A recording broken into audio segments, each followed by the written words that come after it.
Okay, magandang gabi sa inyong lahat at muli tayong magpapatuloy sa ating naputol na paksa kagabi.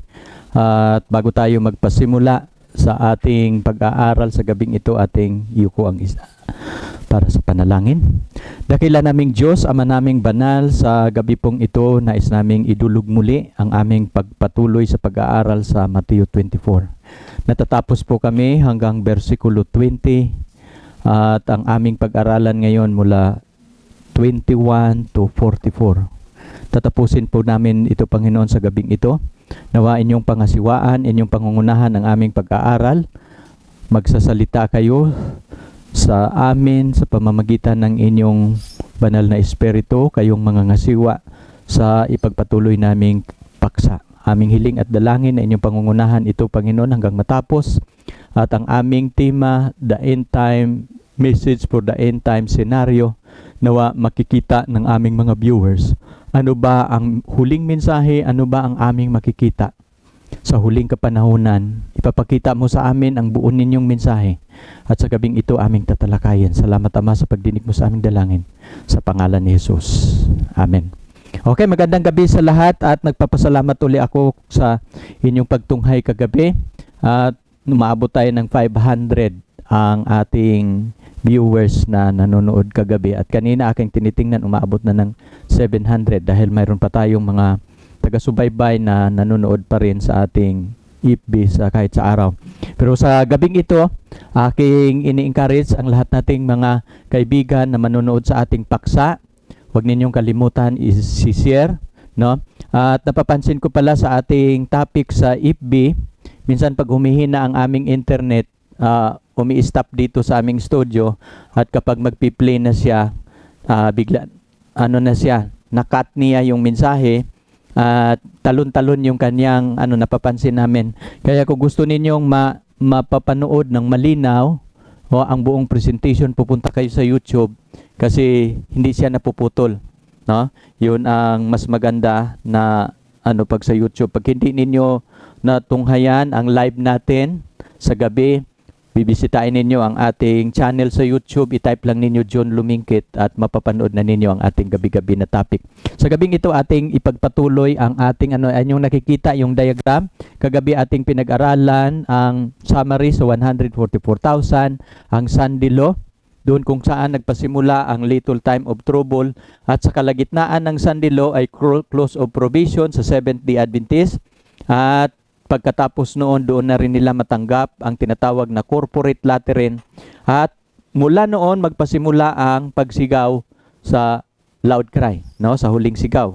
At kung ating babasahin ang huling sigaw sa Biblia, Revelation 18 po yan. Sa kasalukuyan, ang mensahe na dinadala ng Seventh-day Adventist, Three Angels Message, chapter 14 ng Apokalipsis. Ngunit mayroong malakas na sigaw na maranasan ng Iglesia sa chapter 18. No? Kasi sa chapter 19 darating si Jesus Christ.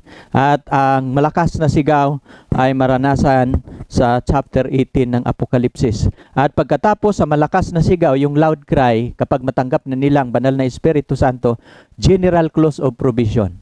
No? Matatapos na ang pangangaral, at pagkatapos sa pangangaral, ang great time of trouble. No? Atin na yung natutunan kagabi mula 15 to verse 20.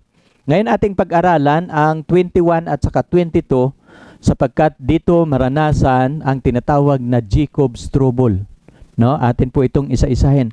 At kagabi ito yung ating subtopic, no? Ating natutunan na verse 1 to 8. Ito yung sign of his coming, no? Ating natutunan yan kagabi. And verse 9 to 14, yun yung tinatawag na little time of trouble. Ang 15 to 20 ating natutunan kagabi, yung tinatawag na great time of trouble. Ngunit atin niyang babalikan kunti kasi sa 15 to 20 dito ibubuhos ng Panginoon ang mga salot. At sa gabing ito ating pag-aralan ang kalahati sa great time of trouble, kung saan isa-isang ibubuhos ng Panginoon, kasi kapag ma-declare na ng Panginoon ang close of provision, ibubuhos niya ang pitong mangkok ng kanyang kagalitan. At sa iba't ibang lokasyon at sa bawat bahagi ng lupa. At itong salot na ito, hindi po ito universal, kasi pag universal, hindi pa maubos buhos lahat ang mga salot, patay na ang mga tao. Kasi kasama nating pag-aralan ngayong gabi ang 7 salot, at ang ating tatalakayin ngayong gabi may kinalaman sa Jacob's trouble. No? Kasi dito natin makikita ang senaryo kung sa Jacob's trouble. No? Isa-isahin po natin yan. Ano ba yung pagkakaiba? Kung ating pag-aralan ang Apokalipsis, kung tayong mga Seventh-day Adventist, naghihintay po tayo sa second coming, tayo yung babae, no? Na pagbabasahin ninyo yung Apokalipsis 12, may babae dyan na nakadamit araw, nakaapak sa buwan, at na mayroong crown of 12 star. Ito po yung pure church na sasalubong sa Panginoon. Pero mayroon pong isang babae sa Revelation 17, no, na nakasakay sa hayop, nagdamit siya ng scarlet at purple, no? At mapapansin niyo siya, mayroon siyang hawak na alak. Oh, nalalasing niya ng kanyang doktrina ng alak ang lahat ng mga hari sa lupa. At hindi lang mga hari ang nalalasing niya, pati ang mga nananahan sa lupa. At kapag babasahin natin yan, siya ay patutot na babae at marami siyang mga anak na mga patutot. Bakit yan ang description sa Biblia? Kasi lahat ng religion, siya po ang mother church. At wala pong ibang nag-aangkin na mother church sa ating kasalukuyan ngayon ay ang Catholic Church of Rome. Ang mga Protestant, inaangkin niyang anak na manumbalik sa kanya. At sa 2017, lahat ng mga Protestant nagpapailalim na sa kanyang bandila as a mother church. At mapapansin niyo, kung ang Seventh-day Adventist naghihintay tayo kay Jesus Christ na darating, ang babaeng ito nagsasabi sa kanyang puso, no, nagsasabi siya na ako'y reyna. Ating babasahin ang Revelation 18:7. Kung gaano ang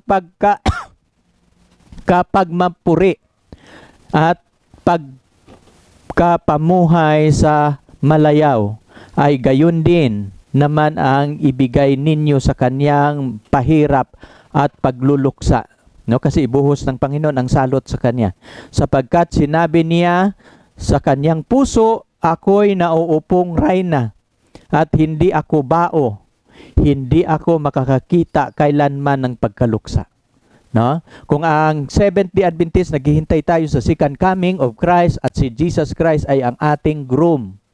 Siya ang ating asawang lalaki. Itong patutot na ito, mayroon din siyang asawa. No? Anong ibig kong sabihin? Kasi sinabi niya, ako'y hindi bao. No? Sabi niya dito, at ako'y nauupong gaya ng reyna. Queen daw siya. At hindi ako bao at hindi ako makakakita kailan ng pagkaluksa. Kasi naghihintay din po siya sa kanyang asawa. No? Ang Paul's Church, mayroon din po siyang asawa. At ating pag-aralan, kasi pagbabasahin ninyo ang buong aklat ng Mateo, di ba ating natutunan ng tinanong ng mga alagad kagabi, ano ang tanda ng iyong pagpaparito at ang katapusan ng sanlibutan? Kailan mangyayari ang mga bagay na ito at ano ang mga tanda at ang katapusan ng sanlibutan? At ang unang tanda na ating natutunan kagabi ay ang religious sign. At kapag babasahin ninyo ang buong kapitulo ng 24 ng Mateo, 3 times binabanggit ang religious sign, no? Na pandaraya ng kaaway. Kasi sa buong pandaraya ni Satanas, dito lang siya nagtatagumpay na ginamit niya ang religion, at sa pamamagitan ng paggamit niya sa mga relihiyon, napasamba niya ang lahat na nananahan sa lupa. No? Nagtanong ang mga alagad, sinagot ng Panginoon, mag-ingat kayo na huwag kayong mailigaw ni numan, sapagkat marami ang magsiparito sa aking pangalan at ililigaw ang marami. Kaya nga, lahat ng mga religion ngayon, nakalagay sa kanilang pangalan ni Jesus Christ o patungkol sa pangalan ng Diyos. Walang religion ngayon na hindi gumagamit sa kanyang pangalan. At hindi lang yan, no? Nadadaya niya ang lahat na nananahan sa lupa dahil sa kanyang mga milagro sa verse 11. At kapag ating pag-aralan ang verse 23, 24, 25 at 26, ito yung sinasabi sa Mateo, no? At kung magkagayoy, kung may magsabi sa inyong sinumang tao, narito ang Kristo, nariyan, huwag ninyong paniniwalaan. Kasi sa panahon ng loud cry, no? Tinitingnan ko dito sa ating diagram, saan ba dito si Satanas mag-impersonate as Christ? Sa panahon ng Sandilo, sa sulat ni Ellen G. White, si Satanas mag-impersonate as Christ. No? Habang habang habang ang una kasing magsandilo ang Amerika at ang sunod na mga estado, ang 50 state of America, sunod-sunod yan magdeklara ng sandilo. No? At ang susunod na karatig sa bansa ng Amerika, magdeklara din sila ng sandilo. Sa panahon ng sandilo, atin yung pag-aralan, mayroong 4 stages na ating pag-aralan, pero nire-reserva ko yan, pag-aralan natin yan sa River Hidikil. No? Ating pag-aralan yung 4 stages ng sandilo, kasi pagdeklara ng sandilo, kapag magsandilo sa Amerika, ang gagawin natin, lilipat tayo sa ibang mga estado na hindi pa nagdeklara. At doon po tayo mangaral. No, sa panahon ng sandilo, hindi pa tayo mamumundok, mangangaral pa tayo. No? Although ang ating mga pamilya mayroon ng country living, mayroon na tayong lupain na malayo sa syudad. Doon na sila na secure. Ang mananatili na lang sa city ay ang mangangaral. Yun yung ng kailangan maranasan natin. Pero ang ating pamilya ay na sila, na secure na natin sila sa country living. Pero sa panahon ng mabuhusan ng Panginoon ang kanyang iglesia ng huling ulan, ipiproclaim na nila ang loud cry. Si Satanas naman, dikit po ang laban dito kasi si Satanas mag-impersonate as Christ. Anong ibig sabihin? No? Bababa si Satanas sa lupa, kukopyahin niya ang larawan ni Jesus Christ at magpikilala po siya na Kristo na kahit saang lugar, magpapakita siya sa mga taong nadadaya niya at gagawa siya ng mga milagro. At ako'y naniniwala in the future sa panahon ng loud cry, si Satanas tatanggapin ng UN at pasasalitain nila si Satanas sa telebisyon. No? Ako'y naniniwala 100% kasi high-tech na tayo ngayon. No? Pero kapag magsasalita si Satanas na mag-aangkin na si Jesus dumating na, no? At i-welcome siya sa lahat ng mga bansa, no? Lalo na ang UN, at i-interviewin nila si Jesus. Pero yung nagpapakita na si Jesus, hindi po yun si Jesus, kundi si Satan po yun. Hindi ko lang nalagay dito ang quotation ni Ellen G. White, pero nandoon po yun sa The Great Controversy na sulat ni Ellen G. White. Kaya nga, kapag wala kayong pundasyon sa salita ng Panginoon, no? At hindi ninyo alam ang doktrina sa state of the dead, yung kalagayan ng patay, marami pong madadaya. Kasi sa Biblia, kapag dumating si Jesus, mabubuhay ang mga patay. At alam ninyo, kukopyahin din po yan ni Satan. Bago siya mag-impersonate as Christ, na magpakungwari siya na Kristo na bumaba sa lupa, ang gagawin niya ay patawag niya ang lahat niyang mga anghel. Tapos lahat ng namatay sa bawat clan o pamilya, kukopyahin po nila ang kamag-anak nilang namatay. Igagader, tapos habang si Satanas bumaba at kinukopya niya lahat ng ginagawa ni Jesus, mangangaral siya, gagawa siya ng mga milagro. Sa panahon po yun ng loud cry. No? Kaya dikit po ang labanan dyan. Ang hindi sa Panginoon, hindi mangininiwala sa ating aral. Kasi sa loud cry, tatawagan lang ng Panginoon ang kanyang mga tupa sa labas na papasok sa kanyang kawan. Pero sa bayan, sa hindi niya bayan, madadaya po sila sa pandaraya ng kaaway. At ang pandaraya, dito po siya nag-progress. Kasi kukopyahin niya ang mukha ni Jesus Christ. At pagkatapos mangangaral siya lahat ng ginagawa ni Jesus Christ sa Biblia, kung ano ang ginawa, ganun din ang kanyang gagawin para maniniwala sila. Maniniwala ang mga tao na si Jesus Christ bumaba na. Ako po ay nagiging missionary sa mga Muslim sa Tawi-Tawi. Nakausap ko ang imam at sa kanilang paniwala sa Islam. Ang propeta na bababa uli sa lupa na mayroong sasabihin ay si Nabi Isa. Naniniwala ang lahat ng mga Islam na si Jesus Christ babalik. Pero sa pagbabalik daw ni Jesus Christ, mayroon lang siyang sasabihin. Na napapansin ninyo, ang Islam religion inihanda na ito sa pagdating ni Satanas kasi yung Kristo na bababa sa lupa, mayroong sasabihin, hindi po yun si Jesus Christ. Kaya nga sa Matthew 24, 3 pong babala na binibigay ni Jesus Christ. Sa Matthew 24:4 at saka 5, mag-ingat na huwag madadaya sapagkat marami ang magsiparito sa kanyang pangalan. Sa 11, gagawa siya ng mga milagro. Pero sa 23, 24, 25, ating babasahin kasi dito mag-impersonate siya as Christ sa panahon ng loud cry. Sabi niya dito, kung magkagayon, kung ang magsasabi sa inyong sino mang tao, no? Narito ang Kristo, nariyan, huwag ninyong paniniwalaan. Kapag mayroong Kristo na bababa, kasi sa teaching ng Bible, ang Kristo na bababa, hindi na siya, sa alapaap na lang siya. Ang mga anghel na lang ang pabababain niya, tapos dadalhin na sa langit ang mga maliligtas, salubungin natin siya sa alapaap. Mababasa po natin yan sa unang Tesalonica 4:16 at 17. Ang Kristo na darating ay kasama niya lahat ng mga anghel. Pero itong Kristo na nagpakungwari na mandaraya, wala pong kasamang anghel. Kaya doon natin malalaman ang piki na Kristo at hindi piki na Kristo. Ang Seventh-day Adventist, alam na namin kung sinong Kristo ang aming salubungin. At ang pagdating ni Jesus Christ, hindi po tahimik. No? Mayroong pakakak ng Diyos, mabubuhay ang mga patay. Pero si Satanas sa kanyang pagdating, hindi siya nag-iisa. No? Bago siya mag-impersonate as Christ, sa sulat ni Ellen G. White, tatawagan niya ang lahat niyang mga anghel. At lahat ng mga clan, lahat ng pamilya, kung mayroon silang kamag-anak na namatay, bawat anghel kukopyahin ang kanilang mga mukha. At kapag bababa si Satanas, mangangaral, gagawa ng milagro, ang mga tao na madadaya niya, susundan siya. Interviewin siya sa telebisyon, magsasalita siya sa telebisyon, mayroon siyang sasabihin. Kaya nga darating ang araw, ang ginagawa ni Pope Francis ngayon na Catholic, Christian Catholic, kasi ang Islam ngayon at ang Catholic sa pangunguna ni Pope Francis nagkakaisa na ngayon. Lalo silang magkakaisa kapag si Satanas mag-impersonate as Christ.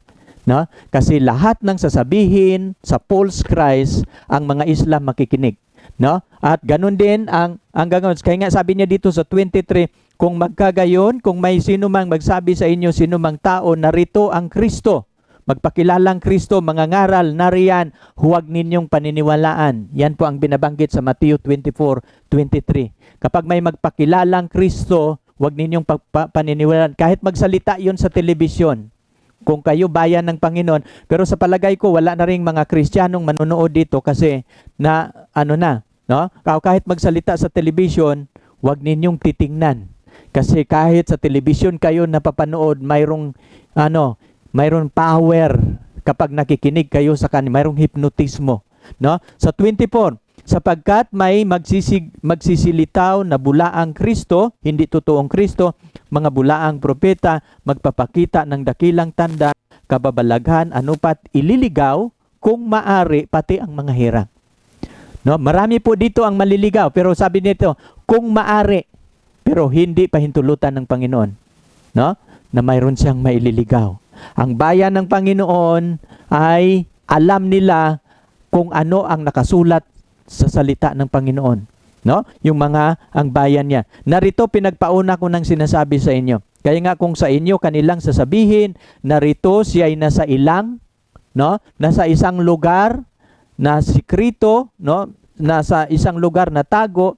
Sabi ni Jesus Christ, huwag kayong magsisilabas. Kapag mayroong magsasabi, si Kristo nandiyan na sa Mindanao, nasa Visayas, huwag kayong pupunta, huwag ninyong paniniwalaan. No? Narito, siya ay nasa mga silid, huwag ninyong siyang paniniwalaan. Kasi itong Kristo na nagpapakita, no? Sa Mindanao ngayon, mayroon na nagpakilala na siya ay appointed son. Pero mas matindi pa yan ang gagawin ni Satanas sa huling kapanahunan. Ito yung senaryo sa huling kapanahunan. Pero sa kalagitnaan po yun ng sandilo, nang ibubuhos na niya ang kanyang Si Satanas, ayaw niya na marami ang maliligtas. Kaya gumawa siya ng paraan paano niya ang mga tao madadaya niya. Patuloy ang kanyang pandaraya. Sapagkat ang pagdating ng Panginoon, paano ba si Jesus Christ darating? Sa Matthew 24:27, ang ating pinag-aralan ngayon, karamihan talata na sa Matthew 24. Sapagkat gaya ng kidlat na kumikidlat sa silangan at makikita hanggang sa kalunuran, gayon din naman ang pagpaparito ng anak ng tao. No? Ang pagdating ni Jesus Christ, hindi tahimik. Mayroong kidlat. Pero ang pagdating ni Satanas, tahimik. No? Kukopyahin at isasama niya ang kanyang mga anghel, kukopyahin niya lahat ng mga mukha nung namatay, tapos yung anghel pupunta sa bawat clan, bawat pamilya. At sasabihin nila, si Jesus Christ bumaba na at pinabalik po ako. Pero anghel ni Satanas yun. Ang inyong magulang na namatay, yung inyong lolo na namatay, ay uuwi sa inyong bahay. Kung wari, siya yung kamag-anak ninyo, tatawagin niya ang kanyang mga anak, mga apo, mga pamangkin, at makikinig silang lahat. At mayroon siyang sasabihin, itong sandilo na pinapatupad ngayon ng mga bansa, mga pangulo ng mga bansa, at nagkakaisang pangulo ng mga bansa at nagkakaisang relihiyon, ito po yung kalooban ng Panginoon para matigil ang kalamidad. No? Para hindi masira ang ating mundo. Kasi itong programa sa climate change, programa po ito ng Panginoon. No? Suportaan po yun ng kaaway ng Panginoon. Kaya ipapatanggap nila yung Sunday kasi yung Sunday, tatak po yun ng hayop, marka po yun ng hayop. At kung madadaya niya ang mga tao, maraming hindi maliligtas na kasama niya. Tandaan ninyo ang sigaw sa tatlong anghel, yung ikalawang anghel, sino mang tumanggap sa tatak ng hayop, makakatanggap siya ng galit na walang halong galit ng kapuutan ng Panginoon. Kaya nga, huwag ninyong tatanggapin ang batas na yan, sapagkat mapapahamak lamang kayo. Pero gagamitin ni Satanas ang mga anghel niya na hindi lang siya ang bababa mandaraya, no, bababa din siya at ang kanyang mga anghel mandaraya at magpakungwari ang kanyang mga anghel na kamag-anak na mamatay. Ang tinig at mukha kukopyahin nila. Pero kapag alam ninyo ang doktrina sa State of the Dead na ang patay walang alam, hindi maaring makipag-usap, ay hindi kayo maniniwala. Pero sa mga mapapahamak, makikinig sila at mapapahamak. Kaya binigay ko na sa inyo itong babala sapagkat mangyayari po ito. Kaya nga ang ating tema, the last message in the end times, the end time message for the end time scenario. Kasi sa prophecy, ito po ang nakasulat sa hula. At ang nakasulat sa hula, mangyayari po yan. Sa Matthew 24:28, saan man naroroon ang mga bangkay, doon nagtitipon ang mga uwak. Ano pong ibig sabihin yan? No? Mapapansin ninyo, kung saan naroroon ang mga bangkay, mga patay sa pananampalataya, naroroon din ang mga demonyo. Kaya mapapansin ninyo, wag kayong madadaya sa huling kapanahunan sapagkat ito'y mangyayari. Pinag-aralan natin ang last scenario sa Matthew 24. No? Last po natin ngayong gabi kasi bukas lilipat na tayo sa dalawang ilog sa aklat ng Daniel. Kasi yung Ulai River, Ulai Hiddekel, inilagay din ng Panginoon ang last prescription, last mensahe niya para sa bayan ng Diyos. No, 3 lugar po ang ating pag-aralan sa ating pag-aaral at ating itong isa-isahin kasi bawat revelasyon ng Panginoon, ito po yung mangyayari. Pero isa lang po ang senaryo. Makikita ninyo ang senaryo sa Matthew 24, senaryo sa Daniel 11 at 12, 8 to 12. No? Ating makikita at hindi po ito nagkakasalungat. Isang senaryo lang po ito na mangyayari sa huling araw, inyo yung subaybayan. Ngayon dadako tayo sa Jacob's trouble. Ating natutunan, no? Mayroon pong 3 trouble. Mula verse 9 to 14, little time of trouble. Mula 15 to 20, great time of trouble. At 21 to 22 ng Matthew 24 ay Jacob's trouble. Kapag ating babasahin ang Jacob's trouble na ating makikita sa Matthew 24, 21 at 22, ito yung Jacob's trouble. Sabi niya dito, for then shall be great tribulation. Great tribulation po itong Jacob's trouble. Such as was since the beginning of the world to this time, no, nor ever shall be. Ito po ang malaking kapighatian na binabanggit na hindi pa ito naranasan ng kapighatian mula nang itinatag ang lupa. Ito yung pinakahuling kapighatian na maranasan. No? And except those days, ano sabi niya dito, should be shortened. Maliban na ito paikliin ang panahon, there should no place be saved. Walang maliligtas na kaluluwa. For the elect sake, those days shall be shortened. Pero alang-alang sa pinili ng Panginoon, paiksiin niya ang tribulation na ito. At sangayon sa Apokalipsis, ang Jacob's trouble, mangyari lang po ito sa loob ng 2 linggo. 2 linggo lang po itong Jacob's trouble, at atin po itong isa-isahin para inyong maintindihan ang Matthew 24 at ang Revelation 16:17. Atin po itong pinag-aralang mag-isa, pag-aaral na magkasama, at atin pong maintindihan ang Jacob's trouble. Sa Tagalog, sabi niya dito, sapagkat kung magkagayoy, magkakaroon ng malaking kapighatian, na ang gayoy di pa nangyayari buhat ng pasimula ng sanlibutan hanggang ngayon. At hindi mangyayari kailanman. Ito yung last na pangyayari na tribulation. At maliban paikliin ang mga araw na yaon, walang laman na maliligtas. Datapwat dahil sa hirang, paikliin ang mga araw na yon. Itong Jacob's trouble, paikliin. Ano pagkakaiba, Brother John, sa little time of trouble, great time of trouble, at saka Jacob's trouble? Ganito po yung pagkakaiba.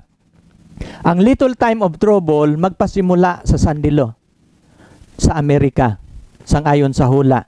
At ang Sandilo na pangungunahan ng Amerika, kukopyahin sa lahat ng mga bansa. Sa little time of trouble po yan. Huhulihin, papatayin ang hindi mangingilin ng linggo. Sangayon, mula Matthew 9 to 14. No? At sa kalagitnaan ng sanlinggo, saraduan niya ang kaligtasan sa mga SDA. No? Lalabas ang hindi tapat, at ang tapat maiiwan, buhusan sila ng banal na espiritu. At itong natakatanggap ng huling ulan, mangangaral sa huling panawagan. At ang kanilang pangangaral, mayroong kapangyarihan. Katulad ng mga alagad, araw-araw, libo-libo ang mabibinyagan. No? Pagkatapos sa pangangaral, close of probation, pag close of probation na, no, ang little time of trouble, mayroong bayan, mga anak ng Diyos na mamamatay. Kasi bawat mamamatay na mangangaral, ang dugo nila magiging binhi, no? Magiging witness, no? Kapag ang isang pastor ng Baptist nagiging Adventist, papatayin ng kanilang membro, at kapag papatayin, mayroong iilang mga membro na mag-aaral. Bakit ang ating pastor lumipat sa Adventist? Ano bang mayroon? Tapos habang mag-aaral sila, mayroong maliligtas dahil sa kamatayan. Binhi ang kanilang dugo. Pero kapag matatapos na ang pangangaral, close of probation na, matatapos na ang gawain ni Jesus Christ sa pagliligtas, ang matuwid, magpakamatuwid, ang banal, magpakabanal, ang masama, magpakasama, ay another piece of trouble. Tinatawag na great time of trouble, magpasimula ang salot, at ang bayan naman ng Panginoon magsisitakas na. Mababasa natin yan sa Matthew 15 to 20. Yung nasa bubungan, yung nasa Judea, magsitakas na sa bundok, yung nasa bukid, tatakbo na. Kasi wala nang kwenta ang pangangaral. Kapag close of probation na, hindi na tayo mangaral. Pero ang kalagayan yan sa sa great time of trouble, walang mamamatay. No? Mapapansin ninyo, nagsisitakas ang lahat na papatayin. At ang nangunguna sa pagtakas, mga anghel, katulad sa panahon ni Lot. Kaya nga, hindi nila mahuhuli. At wala na ring mamamatay dyan. Pero habang dadalhin sila sa ilalim ng lupa, sa ilalim ng kabundukan, doon nagtatago, ang Jacob's trouble, yung hinahanap nilang Adventistang nagtatago, no, makikita na nila at na nila, papatayin. Napaligiran na sila para patayin. At ito po yung karanasan sa Jacob's trouble. No? Bakit tinatawag siyang Jacob's trouble? Kasi katulad po siya sa karanasan ni Jacob. No, mamaya ating At itong Matthew 24, 21 at 22, na ito po'y kapighatian na walang katulad, hindi pa nangyayari kailanman mula nang nagkakaroon ng persecution sa lupa. Katulad din po ito sa chapter 12 ng Daniel. At ano pong mangyayari sa kapighatian na ito? At kapag ating babasahin ang Daniel, tatayo po si Miguel. Ating babasahin. At sa panahong yaon, ay tatayo si Miguel, ang dakilang prinsipe, na tumatayo sa ikabubuti ng mga anak ng kanyang bayan. Tatayo na si Jesus. Anong ibig sabihin yan, Brother John, na tatayo si Jesus? Tatayo si Jesus para iligtas ang kanyang bayan. No? Hindi na niya pahintulutang mamatay. No? At magkakaroon ng panahon ng kabagabagan na hindi pa nangyayari kailanman mula nang nagkakaroon ng bansa hanggang sa panahon na yaon. Katulad siya sa Mateo 24. At sa panahong yaon, maliligtas ang iyong bayan. Ililigtas. Kasi sa panahon na sila napaligiran para patayin, tatayo si Jesus Christ para iligtas ang kanyang bayan. Hindi na pahintulutan ni Jesus na mamamatay ang kanyang bayan. At sa panahong yaon, maliligtas ang iyong bayan, bawat isa na nasumpungang nakasulat sa aklat. Anong aklat? Aklat ng buhay. No, pero bago sila niligtas ni Jesus Christ, ay mayroong paliwanag si Propeta Jeremiah. Ano po ang larawan ng Jacob Strobel? At alam niyo ang nagtawag dito na Jacob Strobel si Ellen G. White. Kinot niya ang sulat ni Propeta Jeremiah. Itong Matthew 24, 21 and 2 at saka 21-22 at saka Daniel 12 at saka Jeremiah 35 to 7, isang grupo lang yan na nilalarawan ng Biblia. At ito po yung sinasabi ni Jeremiah na Jacob Strobel. Sabi ni Propeta Jeremiah, sapagkat ganito ang sabi ng Panginoon. Sinong may sabi? Panginoon. Kami nakakarinig ng tinig ng panginginig. Habang napaligiran sila para patayin, lahat ng mga mananampalataya, lahat ng bayan ng Diyos nanginginig sila sa takot. At hindi kapayapaan, nanginginig sa panginginig ng takot at hindi kapayapaan. Sa 6, kayo'y magtanong ngayon at inyong tingnan kung ang lalaki nagdaramdam ng panganganak. Nakakita ba kayo ng isang lalaki na nagdaramdam ng panganganak? No? Ito yung magiging larawan, mukha ng mga taong natatakot. Nakita nila ang isang lalaki ay nagraramdam ng panganganak. Bakit aking nakikita ang lahat na lalaki na ang kanilang mga kamay nasa kanilang balakang? Saan ba ang balakang? No, dito, ang kanilang mga kamay nasa kanilang mga balakang na parang babae na nagdaramdam. At ang lahat na mukha naging maputla. Bakit nangyayari na ang ganitong karanasan ng mga lalaki at lahat ng mga mukha nagiging maputla? No, sa 7, no, ay sapagkat ang araw na iyon ay dakila, na anupat walang gaya niyaon. Itong tandaan ninyo, itong panahon na walang katulad, walang gaya niyaon na panahon. Siya nga ang panahon ng kabagabagan ni Jacob. Ngunit siya'y maliligtas doon. No? Bakit? Tatayo si Jesus, tatayo si Miguel, si Jesus Christ, ililigtas niya ang kanyang bayan. Ganito po yon. Ang Jacob Strobel, sa great time of trouble, tumatakas sila.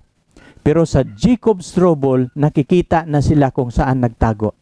At alam ninyo, lahat ng pandigma ngayon, no, na ginagawa yung mga missiles, yung mga bomba, lahat ng na pandigma, pinagawa po ito ni Satanas, no? Ini-inspired niya ang mga gumagawa niyan, inihanda po niya sa dakilang araw ng Armageddon War, no? Kaya mapapansin ating kasamang pag-aralan ang Armageddon War. Ang huling digmaan ay religious war. At ang mga kanilang kagamitan, kapag makikita na nila, ay lahat ng mga bansa na pupuot sa bayan ng Diyos at paligiran sila para patayin. At sa ating kapanahunan ngayon, high-tech na ngayon. Mayroon ng GPS kung saan kanila makikita, malulukit, kung saan ka magtago, at higit sa lahat, no? Kapag malaman nila kung saan ka naroroon, isang bomba lang ang ihuhulog, anong mangyayari? No? Kaya nga sa ating kapanahunan ngayon, high-tech na. Kaya nga sinasabi ng Biblia, itong kabagabagan sa Jacob Strobel, wala po itong katulad. Kaya nga ang mga lalaki nakahawak ang kanilang kamay sa balakang namumutla. No? Parang manganganak. Kasi wala po silang kalabad-laban ano ang gagawin ng kanilang mga kaaway. Pero sa sulat ni Ellen G. White, kapag imulat lang ng Panginoon ang kanilang mga mata, nakasentinel, nakatayo sa kanilang paligid ang libu-libong mga anghel ng Diyos na bago sila lumusob, makipag-away muna sila sa bayan ng Diyos. At nang nakikita ng pero hindi pinahintulutang makikita nila ang mga anghel na nagprotekta sa kanila, nakapaligid sa kanila. Pero sa sulat ni Ellen G. White, parami ang kanilang mga kaaway na napalibot sa kanila ay ang kanilang karanasan katulad sa karanasan ni Jacob. Ano ba ang karanasan ni Jacob?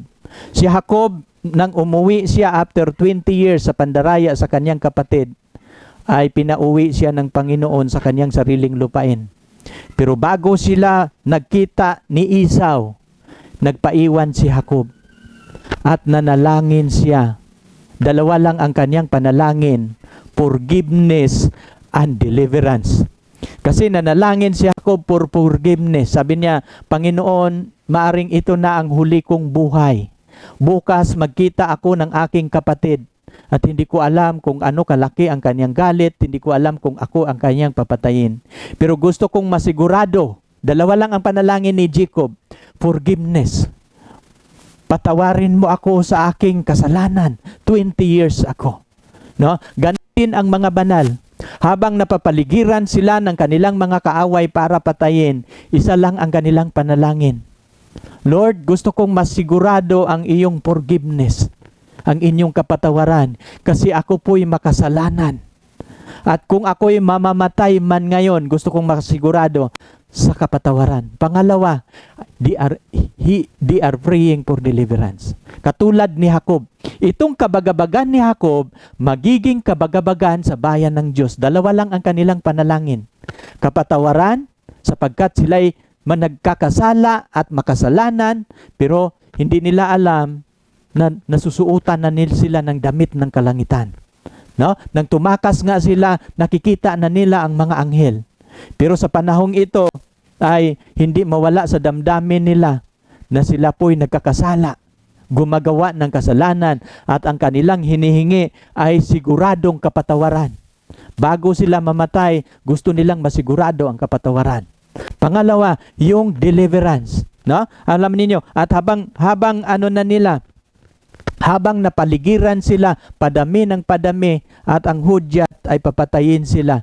At habang sila nanalangin for deliverance, pinasikat ng Panginoon, tumayo si Jesus Christ para iligtas ang kanyang bayan. Sumikat ang araw sa kalagitnaang gabi.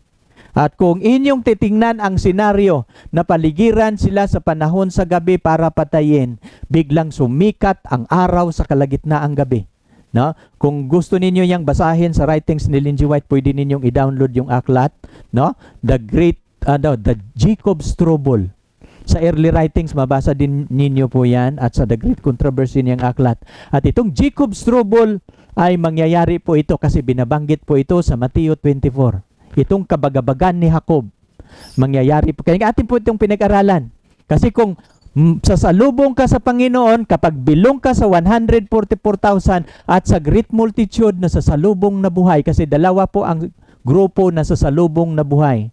Ang 144,000, buhay po sila, hindi mababawasan, at mayroon din pong great multitude na buhay na sasalubong sa Panginoon. No? Mapapansin ninyo, at kapag buhay ka kapag mangyayari ito. Darating ang Panginoon. Pero habang kayo nanalangin sa inyong kaligtasan, nanalangin sa kapatawaran, ililigtas kayo ng ating Panginoon. No? Kaya nga sabi niya dito, sapagkat ang araw na yaon ay dakila, anupat walang gaya niyaon. Gaya ng panahon ng kabagabagan ni Jacob. Ngunit siya'y maliligtas doon. No? Pasikatin ng Panginoon ang sa kalagitnaang gabi. At sa sulat ni Ellen G. White, yun yung Day of Deliverance. At makikita ninyo lahat ng nakapaligid nilang mga kaaway ay nang doon din yun sa tabi nila magsisitakbuhan. Pero ang bayan ng Diyos protektado ng kanyang mga anghel. Sumikat ang araw, tapos nang nagtatakbuhan ang kanyang mga kaaway para iligtas ang kanilang buhay kasi hindi nila kayang tingnan ang liwanag ng Diyos. Magsasalita ang Diyos, ang God the Father. Ililigtas sila. At pagkatapos sasabihin ng God the Father, anong araw at oras, darating si Jesus Christ. Kasi marinig ang tinig ng God the Father, no? At sino ang makakarinig? Ang 144,000. Bakit ang 144,000 ang binabanggit ni Ellen G. White na makarinig? Kasi sila po yung leader sa lahat ng grupo na sasalubong sa Panginoon. At ang 144,000 sasabihin nila, anong araw at oras sa araw ng deliverance darating si Jesus Christ. Kasi sa buong Biblia, no, sa sulat ni Ellen G. White, ang pagdating ni Jesus Christ ay isang misteryo.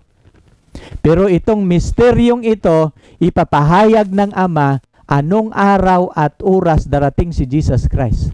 No? Kasi ang hindi alam sa hula sa Biblia, araw lang at oras. Pero kapag pag-aralan natin ang prophecy, malaman natin ang taon. Pero ang araw at oras, walang nakakaalam. Pero sa prophecy, kahit sa first coming ni Jesus Christ, malaman natin kung anong taon. Pero ang araw at oras, wala pong nakakaalam. No? Sana nagiging malinaw. At pagkatapos sa Day of Deliverance, 6 na salot yon, mangyayari ang deliverance. Sa ika-7 salot, ibubuhos na niya yung granizo. Mamaya atin niyang babasahin at mababasa ninyo. Pagkatapos noon, hintayin natin yung araw. Anong araw at anong oras at salubungin na natin si Jesus Christ. At kapag babasahin natin ang Daniel 12 verse 2, at marami sa kanila na natutulog sa alabok ng lupa magigising. Alam niyo sino ba ngayon ang natutulog sa alabok ng lupa na magigising? Sino ba yung sa palagay ninyo yung natutulog sa alabok ng lupa? Walang mga taong nakatira doon sa lupa na mga alabok. Ang tinutukoy dito ni Daniel ay ang mga patay. Pagkatapos sa deliverance, ibuhos ang 7 salot, tapos yung araw at oras na binabanggit ng Ama, babalik si Jesus Christ at pagkabuhay na mag-uli sa mga patay. No? Kaya nga yung Daniel 12, deliverance at saka resurrection. At marami sa kanila na natutulog sa alabok ng lupa magigising. Ang iba sa walang hanggang buhay at ang iba sa kahihiyan at walang hanggang pagkapahamak. No, nakikita ninyo ang Jacob's trouble na sa ika-6 na salot. At ano lang ito kaiksi, itong Jacob's trouble? 2 weeks, lang yan. 1 oras lang yan. Ang 1 oras ay 2 linggo. No? 2 linggo lang nila kapag makita na nila ang mga banal para patayin, paligiran nila, pero bago paligiran, nanalangin ang mga ililigtas ng Panginoon katulad ni Jacob, forgiveness and deliverance. Now ngayon, pagkatapos nilang tumakbo, binubuhos, babalikan natin itong mga salot kasi ang Jacob's trouble, mga kapatid, mangyayari yan ika-6 na salot. No, pero hindi ninyo hindi natin babalikan ko sa inyo itong bawat isa-isang salot. Kasi hindi din makukumpleto ang aking pagtuturo sa inyo kung bibigla lang akong tatalon sa ika-6 na salot na hindi natin pag-aralan ang unang salot. No? Kaya nga, tandaan ninyo, ang salot, ibubuhos po ito sa panahon ng great time of trouble.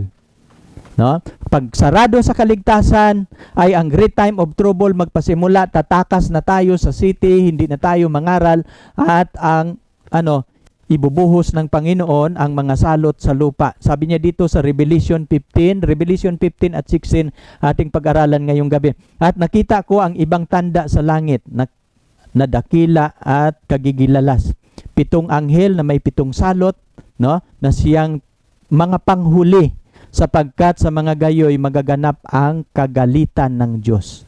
Kapag tatanggap tayo sa batas ng Sunday, ay matanggap natin ang 7 salot na kagalitan ng Panginoon. Sa 5, at pagkatapos ng mga bagay na ito, tumingin ako at ang santuario at tabernakulo ng patutuo sa langit na buksan. At ito yung si Juan.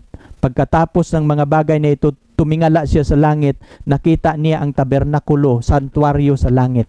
At nakikita niya ang patutuo, tabernakulo ng patutuo. Anong ibig sabihin dito?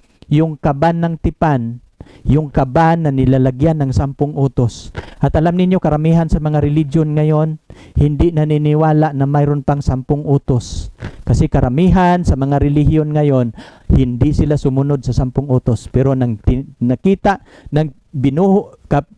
bago ibubuhos ng Panginoon ang kanyang galit, pinakita niya kay Juan na bukas ang templo sa langit, ang santuario sa langit, at nakikita niya ang kaban ng tipan. No? Ano bang ibig sabihin ng kaban ng tipan? Ang nakalagay doon 10 utos ng Diyos na binabastos ng mga relihiyon ngayon, binabastos ng mga tao na sabi nila hindi na importante ang 10 Commandments. Doon sila hahatulan ng Panginoon. At sa santuario sa langit nagsisilabas ang 7 anghel na may 7 salot at nararamtan ng mahalagang bato, tunay at makintab, at nabibigkisan ng gintong pamigkis ang kanilang mga dibdib. No, lumabas yung 7 anghel, no? Ito yung kanilang kagayakan, at isa sa 4 na nilalang na buhay nagbigay sa 7 anghel ng 7 mangkok na ginto na puno ng kagalitan ng Diyos na siyang nabubuhay magpakailan-kailanman. At napuno ng usok ang santuario mula sa kaluwalhatian ng Diyos at sa kaniyang kapangyarihan, at sino man ay hindi papasok sa santuario hanggang matapos ang 7 salot ng 7 anghel. So isa sa buhay na nilalang, ito yung buhay na nilalang. Sa palibot sa trono ng Panginoon, mayroong 4 na buhay na nilalang. Ang isa katulad ng baka, ang isa isang mukha ng tao, ang isa agila, ang isa leon. No? Pero pagdadako tayo sa Revelation, ipapaliwanag ko bawat larawan kasi naglalarawan po yun sa ministry ni Jesus Christ. No? Isa sa buhay na nilalang, at lumapit yung 7 anghel, siya nagbibigay ng mga mangkok. Yung 7 anghel binigyan ng tag-iisang mangkok. At itong mangkok na natanggap ng 7 anghel, ibubuhos po ito sa lupa. No? Itong mangkok na ito, naglalaman po ito ng kagalitan ng Panginoon. Walang halo. Na sino man yung tatanggap sa Sunday na ipapatupad dahil sa programa ng climate change, no, sa kanilang globalization program, sa kanilang programa sa Laudato Si, no? Kaya mapapansin ninyo, at pupunta na ito mula sa santuario ng Panginoon, ay bumaba sa lupa ang mga anghel na ito, at isa-isa po nila itong ibinuhos sa lupa. Tandaan ninyo, bawat mangkok ito po'y kagalitan ng Panginoon sa mga taong hindi sumunod sa Kanya at sa Kanyang kautusan. Ngayon dito tayo, at ang Sabat, kautusan po ito ng Panginoon. Kaya nga nagagalit ang Panginoon. Kasi ang araw ng Sabat, ika-7 araw. Pero ang pinatupad nila, unang araw. Now, mapapansin ninyo, dito tayo, saan binuhos yung unang mangkok? Narinig ko ang isang malakas na tinig mula sa santuario na nagsasabi sa 7 anghel, humayo kayo, ibuhos ninyo ang 7 mangkok sa kagalitan ng Diyos sa lupa. Ang una, sa lupa, at humayo ang una, ibinuhos ang kanyang mangkok saan? Sa lupa, at nagiging sugat na masama at mabigat na sa mga taong may tanda ng hayop niyaon at nagsisamba sa kanyang larawan. No, sa lupa, at nagkakaroon ng mabigat na sugat. No, mapapansin ninyo, ang ating pandemic ngayon hindi sugat, pero sa panahon na ibubuhos ng Panginoon ang unang mangkok ng kanyang kagalitan, lahat ng tumanggap sa tatak ng hayop, sa marka ng hayop, na araw ng linggo ay makakatanggap ng kagalitan ng Panginoon. At ang sugat na ito walang kagalingan, mula talampakan hanggang ulo, sa sulat ni Isaiah. No, sa 3, dito tayo sa ikalawa. Ibinuhos ng ikalawa ang kanyang mangkok saan? Sa dagat, at naging dugo na gaya ng isang patay. Bawat kaluluwang may buhay sa makatuwid bagay na sa dagat nangangamatay. So sa dagat ang ikalawa, at ang dagat nagiging dugo. Lahat ng mga isda, lahat ng nabubuhay sa dagat patay. Doon tayo sa ikatatlo. No? Anong nabubuhos sa ikatatlo? Ibinuhos ng ikatatlo ang kanyang mangkok sa ilog. No? At ang bukal ng tubig, at nagiging dugo. At narinig ko ang anghel ng tubig na nagsasabi, matuwid ka, at na ngayon at nang nakaraan ang banal na humahatol ng gayon. Bakit? Sapagkat binuhos nila ang dugo ng mga banal ng mga propeta, pinainom mo sila ng dugo. Ito'y karapat-dapat sa kanila. At narinig ko sa dambana na nagsasabi, oo, Panginoon, o ang Panginoong Diyos na makapangyarihan sa lahat, tunay at matuwid ang iyong hatol. No? Ikatatlo na tayo. Una, sa lupa, sa dagat, sa bukal. No, ating itong isa-isahin. Bakit ito ang pinili na mga salot ng Panginoon? Bakit sa lupa?